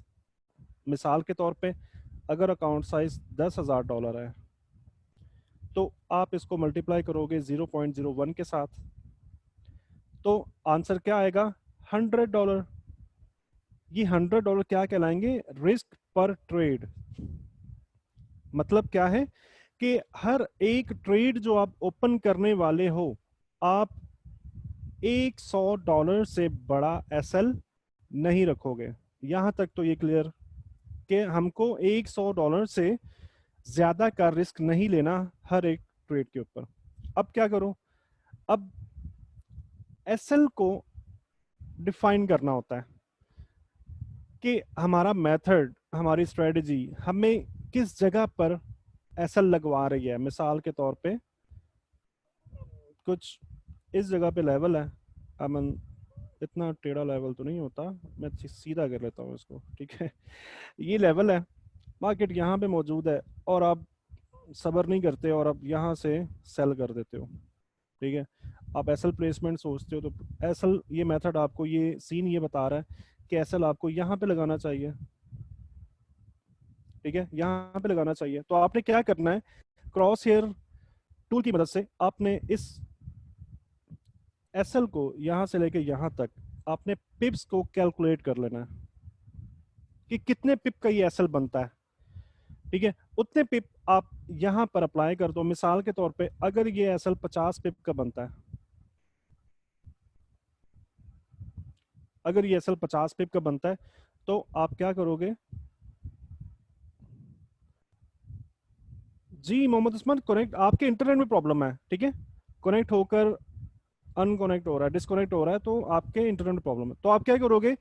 आप 50 पिप $100 को, ये हमें पहले आंसर मिला और उसके बाद हमने कैलकुलेट कर लिए पिप कितने हमारे, तो आप $100 को 50 से डिवाइड करोगे तो लॉट साइज आपका निकल आएगा। यानी कि पर पिप आप $2 का रिस्क लोगे लॉट साइजिंग जब करते ना, जब लॉट का साइज सेलेक्ट कर रहे होते। 2 पिप का ये मतलब है कि 0.2 is equal to 2 pip, I mean $2, $2, ठीक है। अगर आप 0.2 की लॉट साइज इस्तेमाल करते हो, तो इसका मतलब है कि आप पर पिप $2 इन्वेस्ट कर रहे हो। अगर आपकी ट्रेड माइनस में चली भी गई, आपका एसएल हिट हो भी गया, तो आपका नुकसान सिर्फ $100 होगा। राइट, समझ में आ रहा है ये फॉर्मूला, या मैं रिपीट करूं? कोई मुश्किल समझने में? रिपीट कर देता हूँ। अकाउंट साइज आप लोगे, सबसे पहले कितना है उसको मल्टीप्लाई करोगे 0.01 के साथ, उसके बाद आपका आंसर जो है वो आपका रिस्क निकल आएगा पर ट्रेड। अब ये रिस्क तो आपके सामने आ चुका है कि कितना लेना है मुझे, लेकिन अब प्रैक्टिकली क्या करना है? लॉट साइज का इंतखाब करना है आपको। लॉट साइज का इंतखाब करने के लिए आप क्या करोगे? एसएल की प्लेसमेंट चेक करोगे कि कितने पिप्स की मेरी एसएल की प्लेसमेंट है, उतने पिप आप यहाँ पे लिखोगे और $100 से उसको डिवाइड कर दोगे, और जो भी आंसर आए वो आंसर क्या होगा? आपकी पर पिप वैल्यू, यानी कि आपको इतने डॉलर की ट्रेड लगानी चाहिए। अब यहाँ पे आंसर 2 आ रहा है, इट मींस के 0.2 लॉट, जो लॉट साइज है 0.2 लॉट, इसकी पर पिप वैल्यू $2 होती है। तो आप 0.2 की लॉट के साथ आप जाओगे। ठीक है जी, समझ में आ गया? अब हम देखते हैं कि इस कैलकुलेशन की मदद से, इस मेथड की मदद से हम किस तरह से लूज कर सकते हैं और किस तरह से पैसा बना सकते हैं। कंपाउंडिंग फैक्टर हम यूज करेंगे इसमें। नॉर्मली लूजिंग चीजों को पहले देखा जाता है, किसी भी बिजनेस के अंदर रिस्क को पहले देखा जाता है, तो हम पहले लूजिंग सिनेरियो को देखेंगे। तो देखते हैं जी, हम नया अकाउंट ओपन करते हैं, 10,000 उसके अंदर बैलेंस मौजूद है और हम पहली ट्रेड ओपन करने जा रहे हैं। हमने रिस्क कैलकुलेट किया तो $100 आपका रिस्क बन रहा है। हम एक बुरे ट्रेडर हैं इन केस, तो एसएल हिट हो जाता है और आपकी इक्विटी $9,900 रह जाती है। उसके बाद दूसरी ट्रेड ओपन होती है। दूसरी ट्रेड ओपन होने के बाद 9,900 आपकी प्रीवियस इक्विटी थी। इस ट्रेड के रिजल्ट के बाद ये इक्विटी रह गई, तो यही वाली इक्विटी यहाँ से निकल के यहाँ पे आ जाएगी जब दूसरी ट्रेड ओपन हो रही है, राइट। तो आपको 1% रिस्क लेना है हर एक ट्रेड का, राइट। इसका क्या मतलब है, अगर ये इक्विटी कम हुई है तो आपकी रिस्क अमाउंट भी कम हो चुकी है। ओके, आप 1% लोगे तो ये $99 बनते हैं, और बुरा ट्रेडर हो, नहीं समझ में आ रहा, और ये भी असल हो गया, ठीक है, तो आपकी इक्विटी अब रह जाती है $9,801।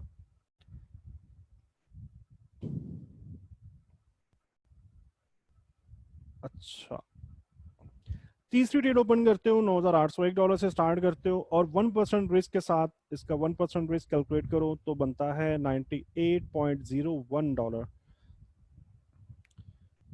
मिसाल के तौर पे ये भी ट्रेड आपकी असल हो जाती है, आपके अकाउंट के अंदर इक्विटी $9,703 बच जाती है। चौथी ट्रेड $9,703 से स्टार्ट होती है, 1% रिस्क लेते हो, $97.0299 इसका रिस्क अमाउंट है। मिसाल के तौर पे ये भी एसल हो गई, तो अब आपकी इक्विटी 9,606। पांचवी ट्रेड के अंदर एसल होता है, आप 1% पे जाते हो, $96.059 आपका रिस्क बनता है, और ये भी एसल हो गया, $9,510 आपकी इक्विटी अब भी मौजूद है। इसी तरीके से मुसलसल लॉस करते हुए एक बात का जरूर ध्यान रखना कि इन ट्रेड्स के अंदर एक भी ट्रेड प्रॉफिटेबल नहीं है, एक भी टीपी नहीं है, एक भी ट्रेड ऐसी नहीं है जिसमें आपको कुछ भी प्रॉफिट हुआ। तमाम के तमाम एसल है, तमाम के तमाम एसल करते करते हम 50 ट्रेड कर जाते हैं। 50वीं ट्रेड के अंदर आपकी इक्विटी $6,111 रहती है, 1% आप रिस्क लेते हो, 61.11, और ये भी एसल हो गया, तो आपकी इक्विटी $6,050 बाकी बचती है, मतलब अकाउंट वॉश नहीं हो रहा, ठीक है। अगेन इसी प्रैक्टिस के साथ 100 ट्रेड्स कर देते हैं, 100 ट्रेड करने के बाद भी आपकी इक्विटी 3,697 रहती है, 1% के साथ $36.97 ईच ट्रेड आपको रिस्क लेना है। अगर ये भी असल हो गया तो $3,660 इक्विटी अभी भी बाकी है।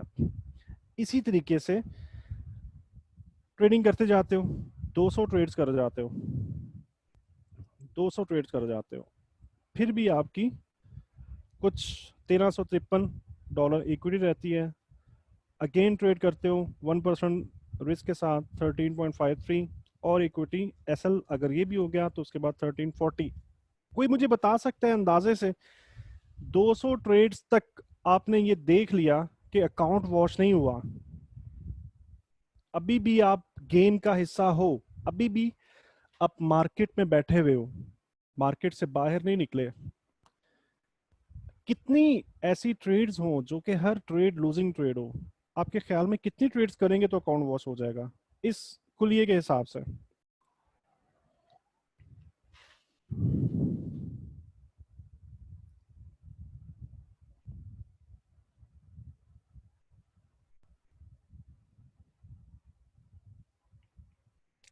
एहतसाम कह रहे 300, कोई और दोस्त?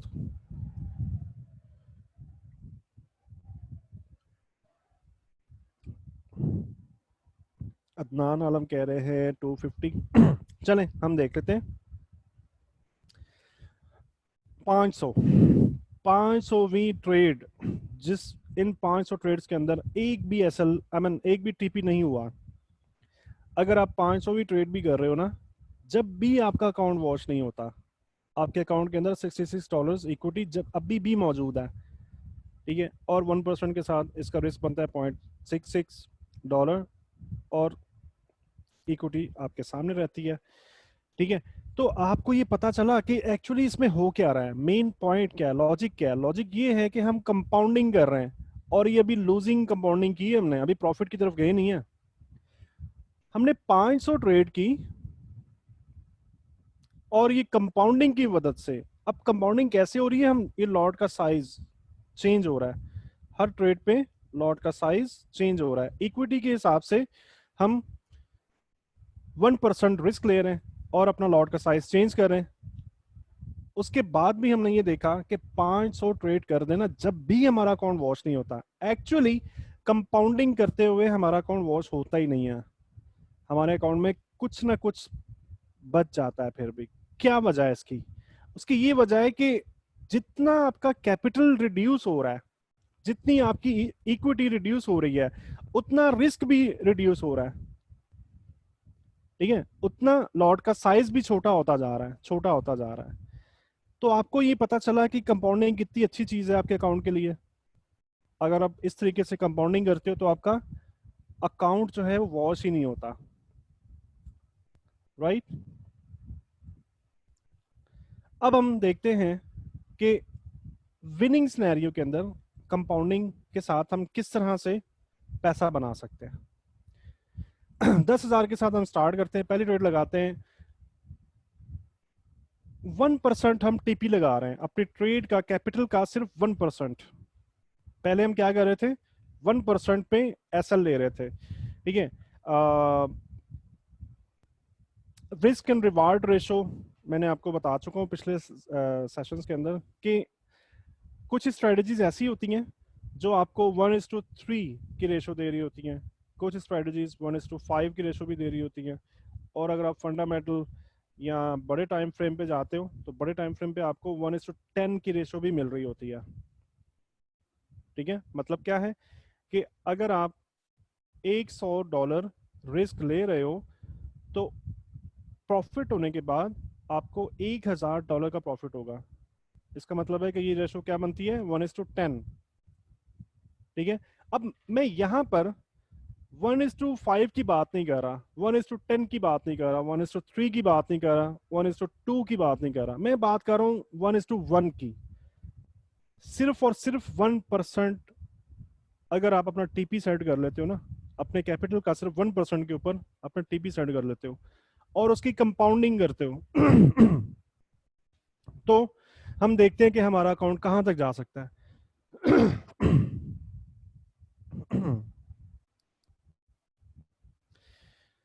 10,000 डॉलर से हम स्टार्ट करते हैं, $100 बनता है 1%, 1:1 के साथ, और हमारी ट्रेड टीपी हो जाती है। तो इक्विटी अब हमारे अकाउंट के अंदर 10,100 है। अब 1% के हिसाब से हम टीपी सेट कर रहे हैं। 27,000 वर्ट जाहिद बलोच, 27,000 क्या? चलें, अभी अभी थोड़ा सा वेट कर लें, अभी मैसेज ना करें बिल्कुल भी। ठीक है, डिस्ट्रैक्शन होती है थोड़ी सी ना, अभी वेट कर लें। मैं कोई क्वेश्चन करूंगा तो फिर आप आंसर कर लीजिएगा। ठीक है, हम दूसरी ट्रेड ले रहे हैं। दूसरी ट्रेड के अंदर हमारी इक्विटी क्या थी, $10,100। अब देखो 1% के साथ हम कंपाउंडिंग कर रहे हैं प्रॉफिट साइड पे। कंपाउंडिंग जब हमने 1% की तो हमारा $1 अब इंक्रीज हो चुका है। मतलब क्या है कि हमारा हमारा जो कंपाउंडिंग के बाद जो प्रॉफिट होने वाला है उसके अंदर अब इजाफा होने वाला है। ठीक है, और दूसरी ट्रेड जब टीपी होगी तो हमारी इक्विटी कुछ $10,201 बन जाती है। तीसरी ट्रेड करते हैं तो कुछ 10,201 से हम स्टार्ट लेते हैं। अब इसकी हमने 1% कंपाउंडिंग करी तो $102 पर हम टीपी सेट करेंगे, हमारी ट्रेड टीपी हो जाती है। तो हमारा कैपिटल इक्विटी कितनी है, $10,303। चौथी ट्रेड हम स्टार्ट करते हैं $10,303 के साथ। 1%, 1:1 के ऊपर हम टीपी सेट कर देते हैं। कितना प्रॉफिट होने वाला है, $103.03।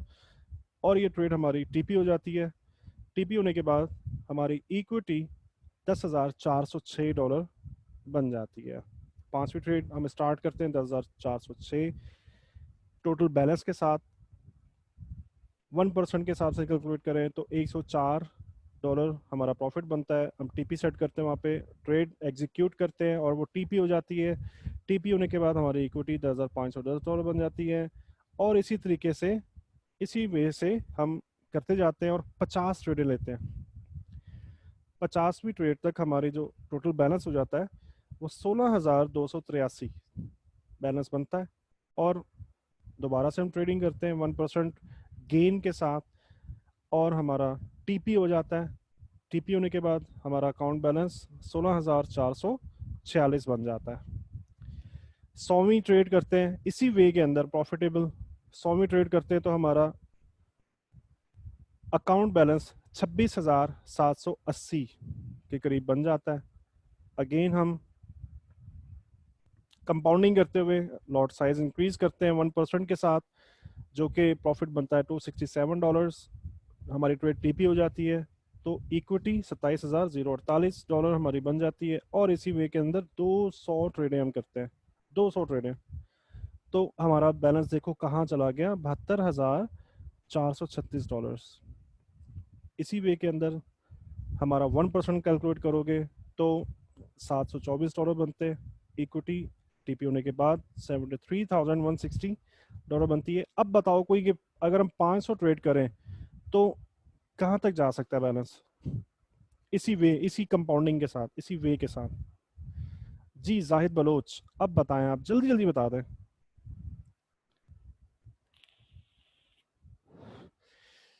जाहिद बलोच का मैसेज है 27,000 बनता है 500 ट्रेड, ट्रेड के नहीं नहीं नहीं नहीं नहीं, 27,000 तो 100वीं ट्रेड पे बन गया था, 100वीं ट्रेड पर ही 27,000 बन गया था।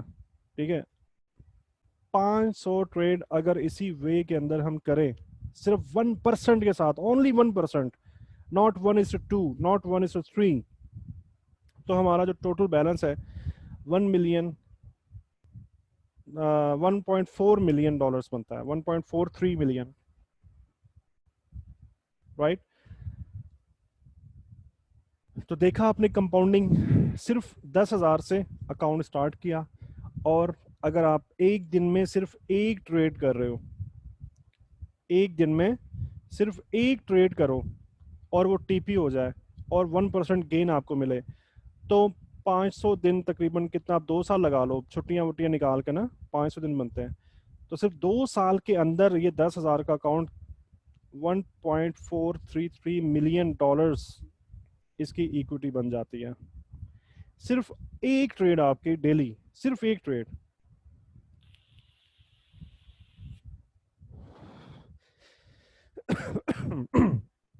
कैसा लगा आपको कंपाउंडिंग की पावर को देखकर?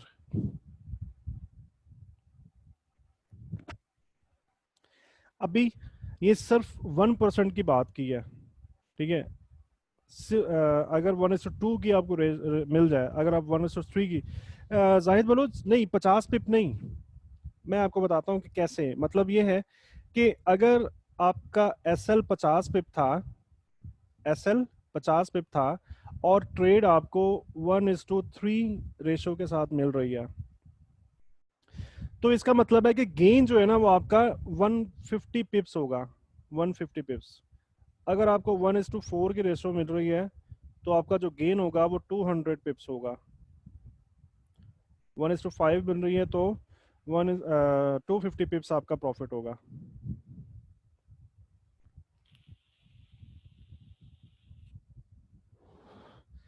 जी अदनान, ये आप प्रैक्टिस जब करते रहोगे ना, ये तो आप कंपाउंडिंग उसके उसके साथ साथ होती रहेगी ना, ये तो मैं तो नहीं करके दिखा सकता। ये तो जैसे ही हम ट्रेडिंग, हाँ मैं आपको ये बता दूंगा, प्रैक्टिस क्लास हमारी होगी ना तो उसमें बता दूंगा कि हर ट्रेड के अंदर आपने फार्मूला मैंने आपको बता दिया कि कैसे कैलकुलेट करना है। आपने उस कैलकुलेशन के साथ आपने लॉट का साइज कैलकुलेट किया और आप हर एक ट्रेड के अंदर कंपाउंडिंग करते जाओगे, ठीक है। इस तरीके से अपना लॉट का साइज इंक्रीज हो रहा होता है प्रोफेशनल ट्रेडिंग के अंदर, ठीक है। अब ये तमाम चीजें सुनने के बाद आपके जहन में जरूर ये सवाल पैदा हो रहा होगा कि फॉरेक्स मार्केट में सर्टेनिटी भी नहीं है, फॉरेक्स मार्केट 100% भी नहीं है, ठीक है। तो फिर कौन सी ऐसी चीज है, कौन सा ऐसा सिस्टम है जो हमें अच्छे रिजल्ट प्रोड्यूस करके दे सकता है और कंसिस्टेंट हो? तो ऐसा सिस्टम जिसके अंदर आपको ट्रेडिंग एज हो। ट्रेडिंग एज का मतलब है कि उस मेथड के अंदर ऐसी चीजें शामिल हो जो बहुत कम लोग जानते हैं। इट मींस कि आपकी ट्रेडिंग के अंदर एज हासिल है आपको, ठीक है। कन्फ्लुएंसेस ऑफ प्रोबेबिलिटीज, यानी कि प्रोबेबिलिटीज का एक जगह पे इकट्ठा होना, एक जगह पे जमा होना, कन्फ्लुएंस पॉइंट मैंने आपको बताया था ना कि अगर एक से ज्यादा इंडिकेटर्स आपको कन्फ्लुएंस आई मीन एक से ज्यादा इंडिकेटर आपको एक ही प्राइस के ऊपर बाय का सिग्नल दे रहे हैं या सेल का सिग्नल दे रहे हैं, तो इसका मतलब है कि कन्फ्लुएंस आ चुका है। ठीक है। और इसके बाद स्ट्रिक्ट मनी मैनेजमेंट और ट्रेडिंग साइकोलॉजी, इन चीजों को मिलाकर एक ऐसा सिस्टम बनाया जा सकता है जो आपको मुसलसल प्रॉफिट देगा, मुसलसल। ट्रेडिंग एज की अगर हम बात करें तो हमने लिक्विडिटी क्लास ली थी जिसके अंदर मैंने आपको गैप कैंडल के बारे में बताया था। Gap candle. अब इंडिकेटर्स की अगर हम बात करें तो मैकडी के बारे में बहुत दुनिया जानती है, आरएसआई के बारे में बहुत लोग जानते हैं, स्टोकेस्टिक के बारे में बहुत लोग जानते हैं, लेकिन गैप कैंडल हमारी एक ऐसी टेक्निक है जिसके बारे में बहुत ही कम लोग जानते हैं, बहुत कम लोग जानते हैं। आप गैप कैंडल्स को समझ चुके हो, इसका मतलब है कि आपकी ट्रेडिंग के अंदर आपको दूसरों से एज हासिल है, आपको एक एक्स्ट्रा एडवांटेज हासिल है, आपको वो चीज पता है जो दूसरे लोग नहीं जानते। इसके अलावा कन्फ्लुएंस की बात की जाए तो आपको बता चुका हूँ कन्फ्लुएंस क्या होता है। कन्फ्लुएंस ऐसी प्राइस होती है, ऐसा पॉइंट होता है जिस जगह पर आपको एक से ज्यादा इंडिकेटर्स सेम सिग्नल दें, सेम सिग्नल, एक से ज्यादा इंडिकेटर्स आपको या तो बाय की सूरत में दे रहे हैं या सेल की सूरत में दे रहे हैं, तो हम क्या कहेंगे कि ये कन्फ्लुएंस पॉइंट है। यहाँ पे कन्फ्लुएंसेस इकट्ठे हो चुके हैं, ऐसी जगह पे ट्रेड लेना ज्यादा फायदेमंद होता है। इसके अलावा नंबर 3 पॉइंट पे क्या है, strict money management. Money management का साथ कभी भी नहीं छोड़ना। और मनी मैनेजमेंट कैसे, हमेशा 1% या 1% से भी कम हर एक ट्रेड पर रिस्क लेना होता है। 1% या 1% से भी कम, 0.5% आप ले सकते हो, 0.25 0.75% ले सकते हो, मैक्सिमम से मैक्सिमम 1% ले सकते हो, इससे ज्यादा नहीं। ठीक है। तो ये है मनी मैनेजमेंट। अगर आप एक से ज्यादा ट्रेड आपकी एक वक्त में चल रही है, बेहतर ये होता है कि एक वक्त में एक ट्रेड चलाओ, ये बेहतरीन सिनेरियो है, एक वक्त में एक ट्रेड चलनी चाहिए। ठीक है। चलें मिसाल के तौर पे अगर एक वक्त में एक से ज्यादा ट्रेड चल रही हैं तो टोटल ट्रेड्स का क्यूमुलेटिवली जो रिस्क होगा ना वो 5% से ज्यादा नहीं होना चाहिए। मिसाल के तौर पे अगर आपको 10 ट्रेडें ओपन करनी है तो फिर आप क्या करोगे, आप 0.5% रिस्क लोगे हर एक ट्रेड का। जब आप 0.5% रिस्क ले रहे हो हर एक ट्रेड का, तो 10 ट्रेडों को मिला के देखोगे तो टोटल आपके अकाउंट के ऊपर जो रिस्क होगा वो 5% होगा। ठीक है। So that's the way. इसके अलावा चेकलिस्ट आपको मल्टीपल टाइम दे दी जा चुकी है, बट अब चेकलिस्ट आपने क्या करना है, इसको लाजमी देखा करें। बिलीव मी, ये आपकी हॉली ग्रेल है। ठीक है। आप जब तक इसको फॉलो करते रहोगे इंशाल्लाह फायदे में रहोगे। चेकलिस्ट के अंदर क्या करना है, इकोनॉमिक फंडामेंटल न्यूज आपने चेक करनी है फॉरेक्स फैक्ट्री के अंदर। जिस भी वक्त न्यूज आने वाली है उससे आधा घंटा पहले और आधा घंटा बाद तक अपनी ट्रेडिंग एक्टिविटीज आप स्टॉप कर दोगे। मतलब अगर कोई भी न्यूज दोपहर 12 बजे आ रही है तो अब यूरो के अंदर न्यूज है, तो यूरो के मुतल्लिक कंसर्निंग जो भी पेयर्स हैं आप उनमें ट्रेडिंग स्टॉप कर दोगे। न्यूज आ जाए, न्यूज आने के आधा घंटा गुजर जाए, उसके बाद फिर आप अपनी ट्रेडिंग एक्टिविटी दोबारा से स्टार्ट करोगे। फॉरेक्स लाइव आप हमेशा ऑन रखोगे और उसमें नोटिफिकेशन का मैंने आपको दिखाया था बटन, उसको आप प्रेस करोगे तो तमाम न्यूज़ आपके पास डेस्कटॉप पे अपीयर होना स्टार्ट हो जाएंगी। तो इससे क्या फ़ायदा होगा कि अगर ट्रेडिंग के दौरान कोई अनएक्सपेक्टेड न्यूज़ आ जाती है, बिल्कुल कोई एक्सीडेंटली कोई सरप्राइज आ जाता है, तो आपको फौरन से पहले पता चल जाएगा। ठीक है। सपोर्ट और रेजिस्टेंस लेवल आप लाजमी लगाओगे डेली और H4 टाइम फ्रेम के अंदर। उसके बाद क्या करना है, मार्केट की कंडीशंस आपने चेक करनी है।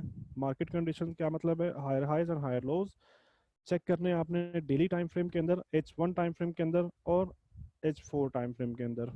ठीक है, इन कंडीशंस को देखने के बाद आप ट्रेड कैसे करोगे?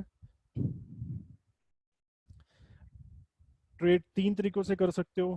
ट्रेंड की कंटिन्यूएशन के अंदर ट्रेड कर सकते हो। कैसे? मार्केट हायर हाइज बनाती हुई जा रही है, हायर हाइज हायर लोज बनाती हुई ऊपर जा रही है, तो पुल बैक्स के ऊपर आप बाय करोगे, मींस ट्रेंड की कंटिन्यूएशन को आप ट्रेड कर रहे हो।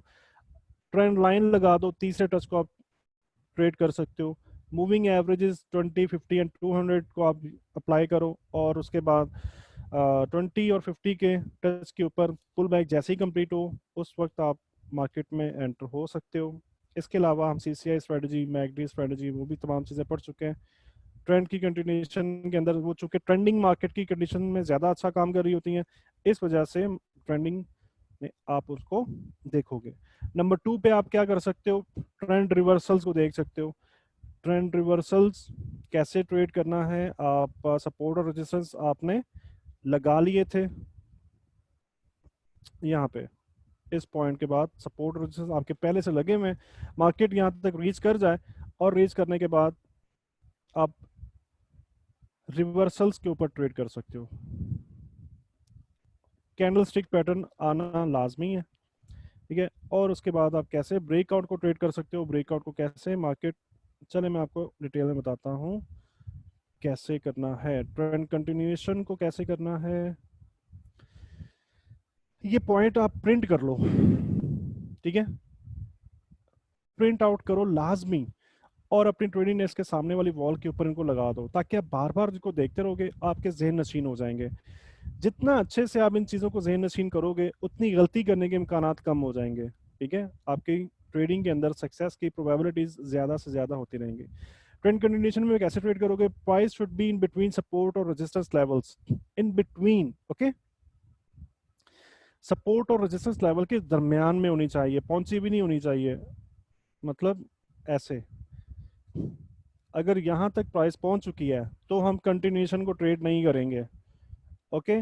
दरमियान में होनी चाहिए, तो इन पुल बैक्स के ऊपर यहां तक आप अपना टीपी लोगे, ऐसे आप ट्रेंड कंटिन्यूएशन को ट्रेड करोगे, ठीक है। और उसके बाद क्या होना चाहिए? There must be at least a complete cycle in the background of higher high और higher low for buying opportunity, और lower low for selling opportunity.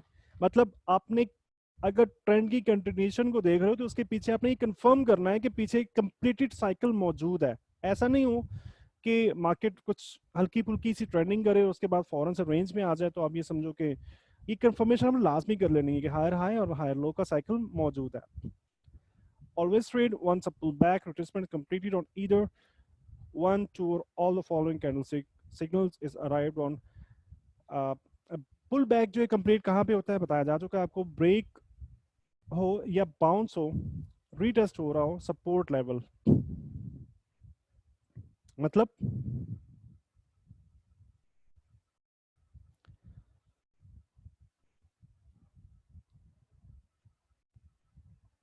Support level break हुआ और उसके ऊपर इस तरह से बाउंस हो रहा है, तो हम इसे क्या कहेंगे कि रिट्रेसमेंट कंप्लीट हो गई है और हम यहां से बाय करेंगे, right, of minor support levels, ठीक है। जो H1 में अगर आप H4 में निकालते हो तो आप उन सपोर्ट लेवल के ऊपर ही काम कर सकते हो। थर्ड या फोर्थ टच ट्रेंड लाइन का आप ट्रेड कर सकते हो। ट्रेंड कंटिन्यूएशन के अंदर बाउंस और रीटेस्ट को आप देख सकते हो 20 और मूविंग, आई मीन 20 और 50 की मूविंग एवरेज के ऊपर। ये तमाम चीज़ें हम ऑलरेडी डिस्कस कर चुके हैं, पढ़ चुके हैं, लेकिन अब चूंकि हमारे क्लासेस का एंड हो चुका है तो हम उनको रिकॉल कर रहे हैं ताकि दोबारा से ज़हन नशीन हो जाए। चेकलिस्ट की सूरत में आपको बताई जा रही है ताकि आप इनको प्रिंट करके अपने सामने प्लेस कर लो और आप इसके बाद भूलोगे नहीं।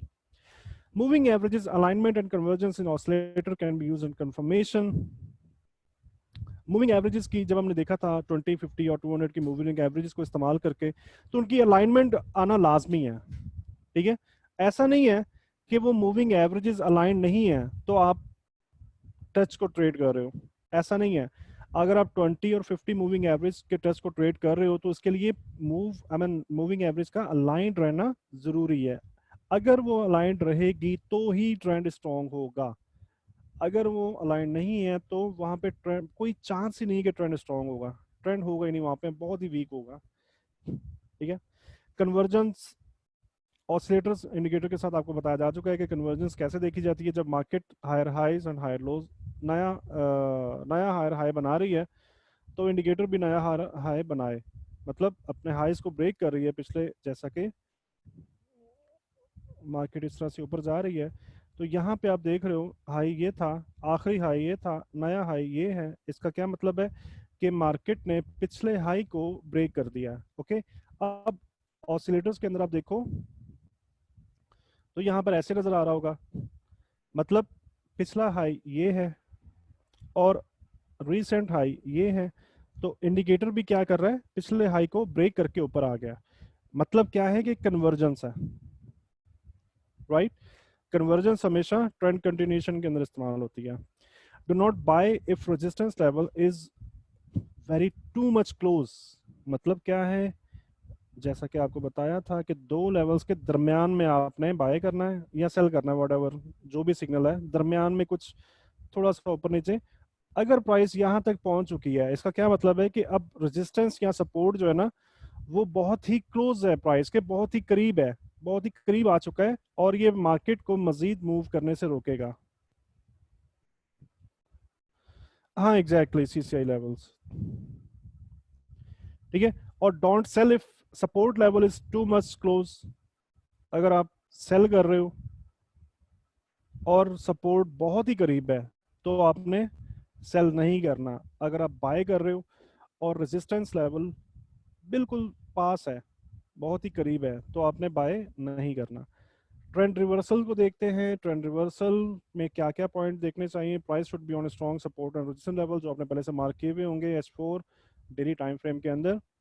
Price should be a valid candlestick pattern और market price action pattern. Reversals को ट्रेड करने के लिए हम हमेशा मैं आपको ये बताया, कैंडलस्टिक पैटर्न का अपीयर होना बेहतर होता है, एडिशनल कंफर्मेशन होती है। ठीक है। किसी भी स्ट्रॉन्ग सपोर्ट या रेजिस्टेंस लेवल के ऊपर जैसे ही अगर रिवर्सल पैटर्न अपीयर हो जाए तो आप इसको ट्रेंड रिवर्सल की डायरेक्शन में ट्रेड कर सकते हो। बुलिश रिवर्सल की बात करें तो क्या क्या देखना है आपको। Significant falling price in the background in last 8 to 10 candles. अगर आप बुलिश रिवर्सल देख रहे हो, बुलिश रिवर्सल का मतलब क्या है कि पीछे गिरती हुई प्राइस होगी, नीचे सपोर्ट होगा और आप बुलिश रिवर्सल देख रहे हो, तो ये फॉलिंग प्राइस होनी चाहिए बुलिश रिवर्सल के लिए। बैकग्राउंड के अंदर 8 से 10 कैंडल के अंदर, कैंडल जिस तरह से नजर आ रही होंगी आपको, ठीक है। 8 से 10 कैंडल को आप देखोगे तो फॉलिंग प्राइस होगी। और अगर आप बेरिश रिवर्सल की बात करो तो राइजिंग प्राइस होनी चाहिए। राइजिंग के लिए बेरिश रिवर्सल का क्या मतलब है कि प्राइस एक रेजिस्टेंस तक पहुंच जाएगी, मार्केट स्ट्रांगली बुलिश होगी और 8 से 10 कैंडल्स आपको राइजिंग प्राइस बता रही होंगी। ठीक है। और मार्केट स्ट्रॉन्ग रेजिस्टेंस तक पहुंच चुकी होगी तो आप बियरिश ट्रेड कर सकते हो। इसके अलावा अगर इस लेवल पर ही आपको डाइवर्जेंस मिल जाए किसी भी ऑसिलेटर की, तो ये प्रोबेबिलिटीज के अंदर और ज्यादा इनहेंसमेंट हो जाएगी, राइट। नेक्स्ट, स्ट्रॉन्ग सपोर्ट और resistance level should be further away to have a potential room for price to follow in the back breakout direction। अभी लास्ट स्लाइड के अंदर हमने ये देखा, मैंने आपसे कहा था कि जब भी प्राइस किसी स्ट्रॉन्ग सपोर्ट तक पहुंच जाए तो आपने बाय नहीं, सेल नहीं करना। सपोर्ट तक पहुंच जाए तो सेल नहीं करना। इसका मतलब क्या है? इसका ये मतलब है कि प्राइस के पास चलने का रूम खाली नहीं है। मतलब ये सपोर्ट मार्केट को और ज्यादा नीचे गिरने से रोकेगा। ठीक है। अगर ये सपोर्ट यहां पे ना होता और ये सपोर्ट यहां पे होता तो इस जगह पर अगर प्राइस मौजूद है इस जगह पे, तो हम ये कह सकते हैं कि मार्केट के पास इतना चलने का रूम खाली है। ठीक है, तो इस वजह से सपोर्ट और रेजिस्टेंस लेवल्स को लाजमी देखा करें कि कितना स्पेस बाकी है। जितनी स्पेस पड़ी हुई होगी ना मार्केट के पास, उतना चलने का रूम खाली होगा। मनी मैनेजमेंट आज हमने कम्प्लीटली सीख ली। स्ट्रिक्टली आप हमेशा 1% रूल के साथ स्ट्रिक्ट रहोगे। अब देखते हैं break and bounce and retest क्या होता है। Actually break bounce and retest का मतलब ये है कि जब भी मार्केट किसी स्ट्रॉन्ग लेवल को तोड़ती है, ऐसे ब्रेक करके ऊपर चली जाए, तो ये पहले क्या था, रेजिस्टेंस। जब ये टूट जाएगा तो क्या बन जाएगा, सपोर्ट।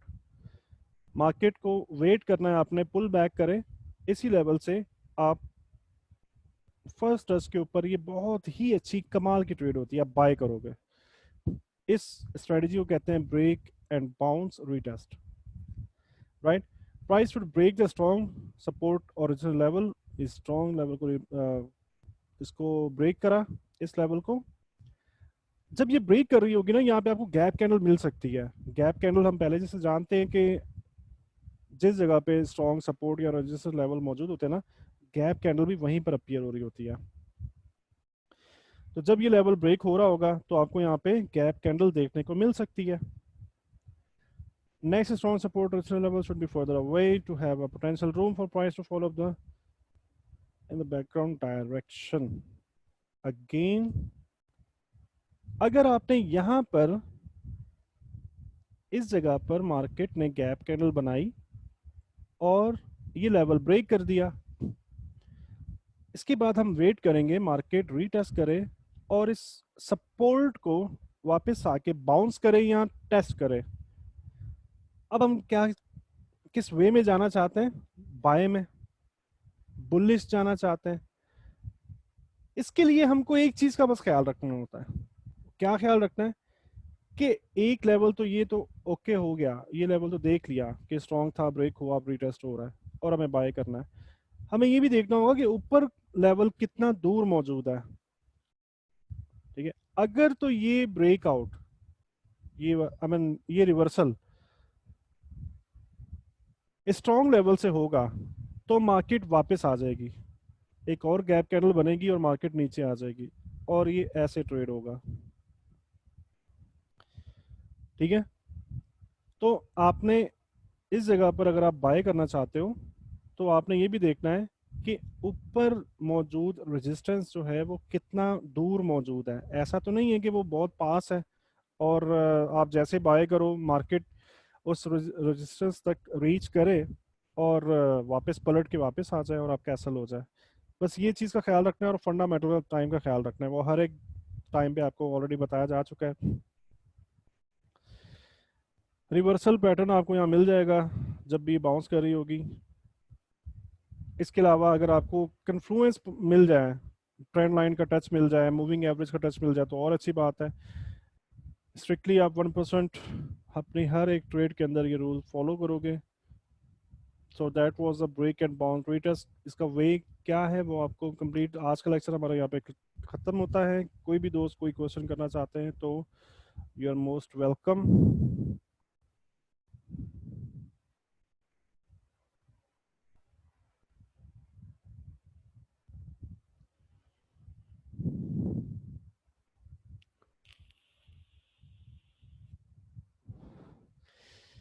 कोई भी दोस्त कोई क्वेश्चन करना चाहें तो आप बिल्कुल क्वेश्चन कर सकते हो।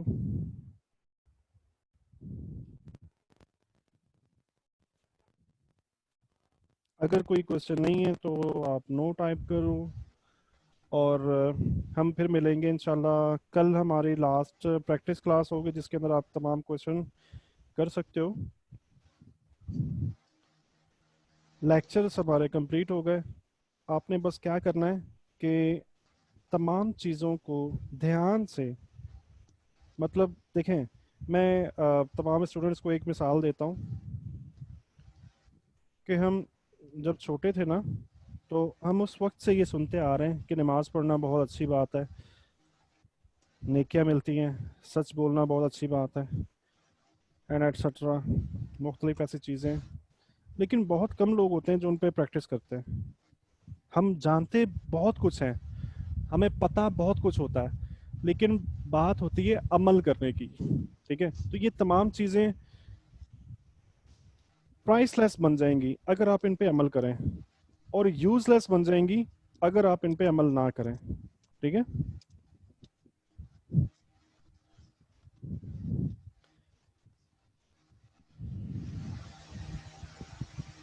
जी कोई क्वेश्चन नहीं है तो हम फिर इंशाल्लाह कल मिलेंगे। सर अस्सलाम वालेकुम।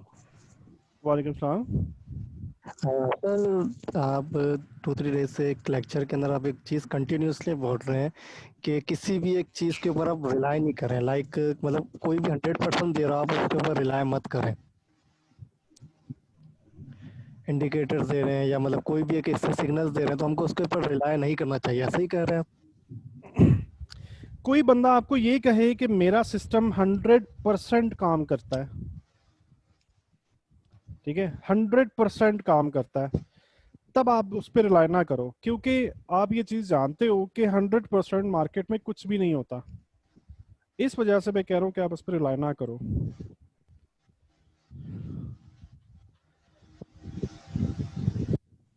ठीक सर, थैंक यू। कोई और सवाल तो नहीं था ना आपका? यही सवाल था ना? जी सर, यही कह रहा था क्योंकि हमें ये कहा जा रहा है कि आप प्रीमियम अकाउंट ले लें, तो वो भी इसी से थोड़ा बहुत रिलेटेड हो रहा है।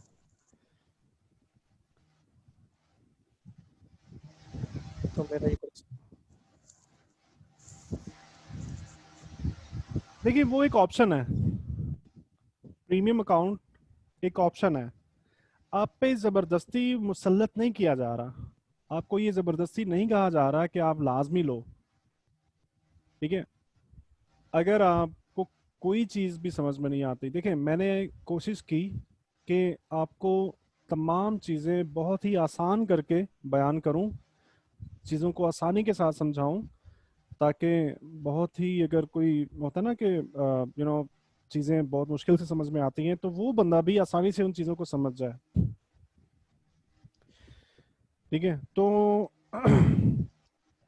आप इन चीज़ों को लेकर प्रैक्टिस करते हो, टाइम गुजरता है और सक्सेस नहीं मिलती, तो भी आपको मशवरा करना चाहिए। तो भी मतलब बेहतरीन, देखिए बेहतरीन चीज़ ये होती है कि आप अपने पाँव पे खड़े हो। बेहतरीन चीज़ ये है, मैं आपको गलत मशवरा नहीं दूंगा बिल्कुल भी। बेहतरीन क्या है कि आप अपने पाँव पे खड़े हो।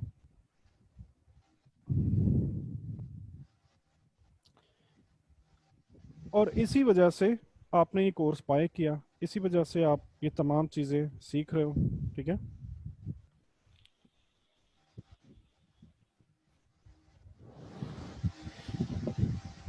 जी जाहिद बलोच कह रहे हैं कि 100-200 पर कैसे मनी मैनेजमेंट होता है। जी एग्जैक्टली, 0.01 के लॉट से बड़ी लॉट यूज कर ही नहीं सकते।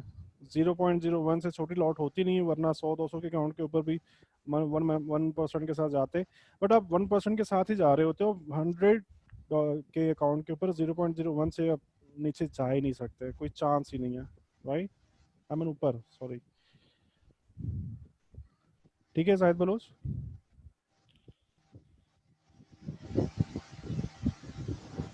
0. सॉरी 0.01 का लॉट साइज आप इस्तेमाल करोगे।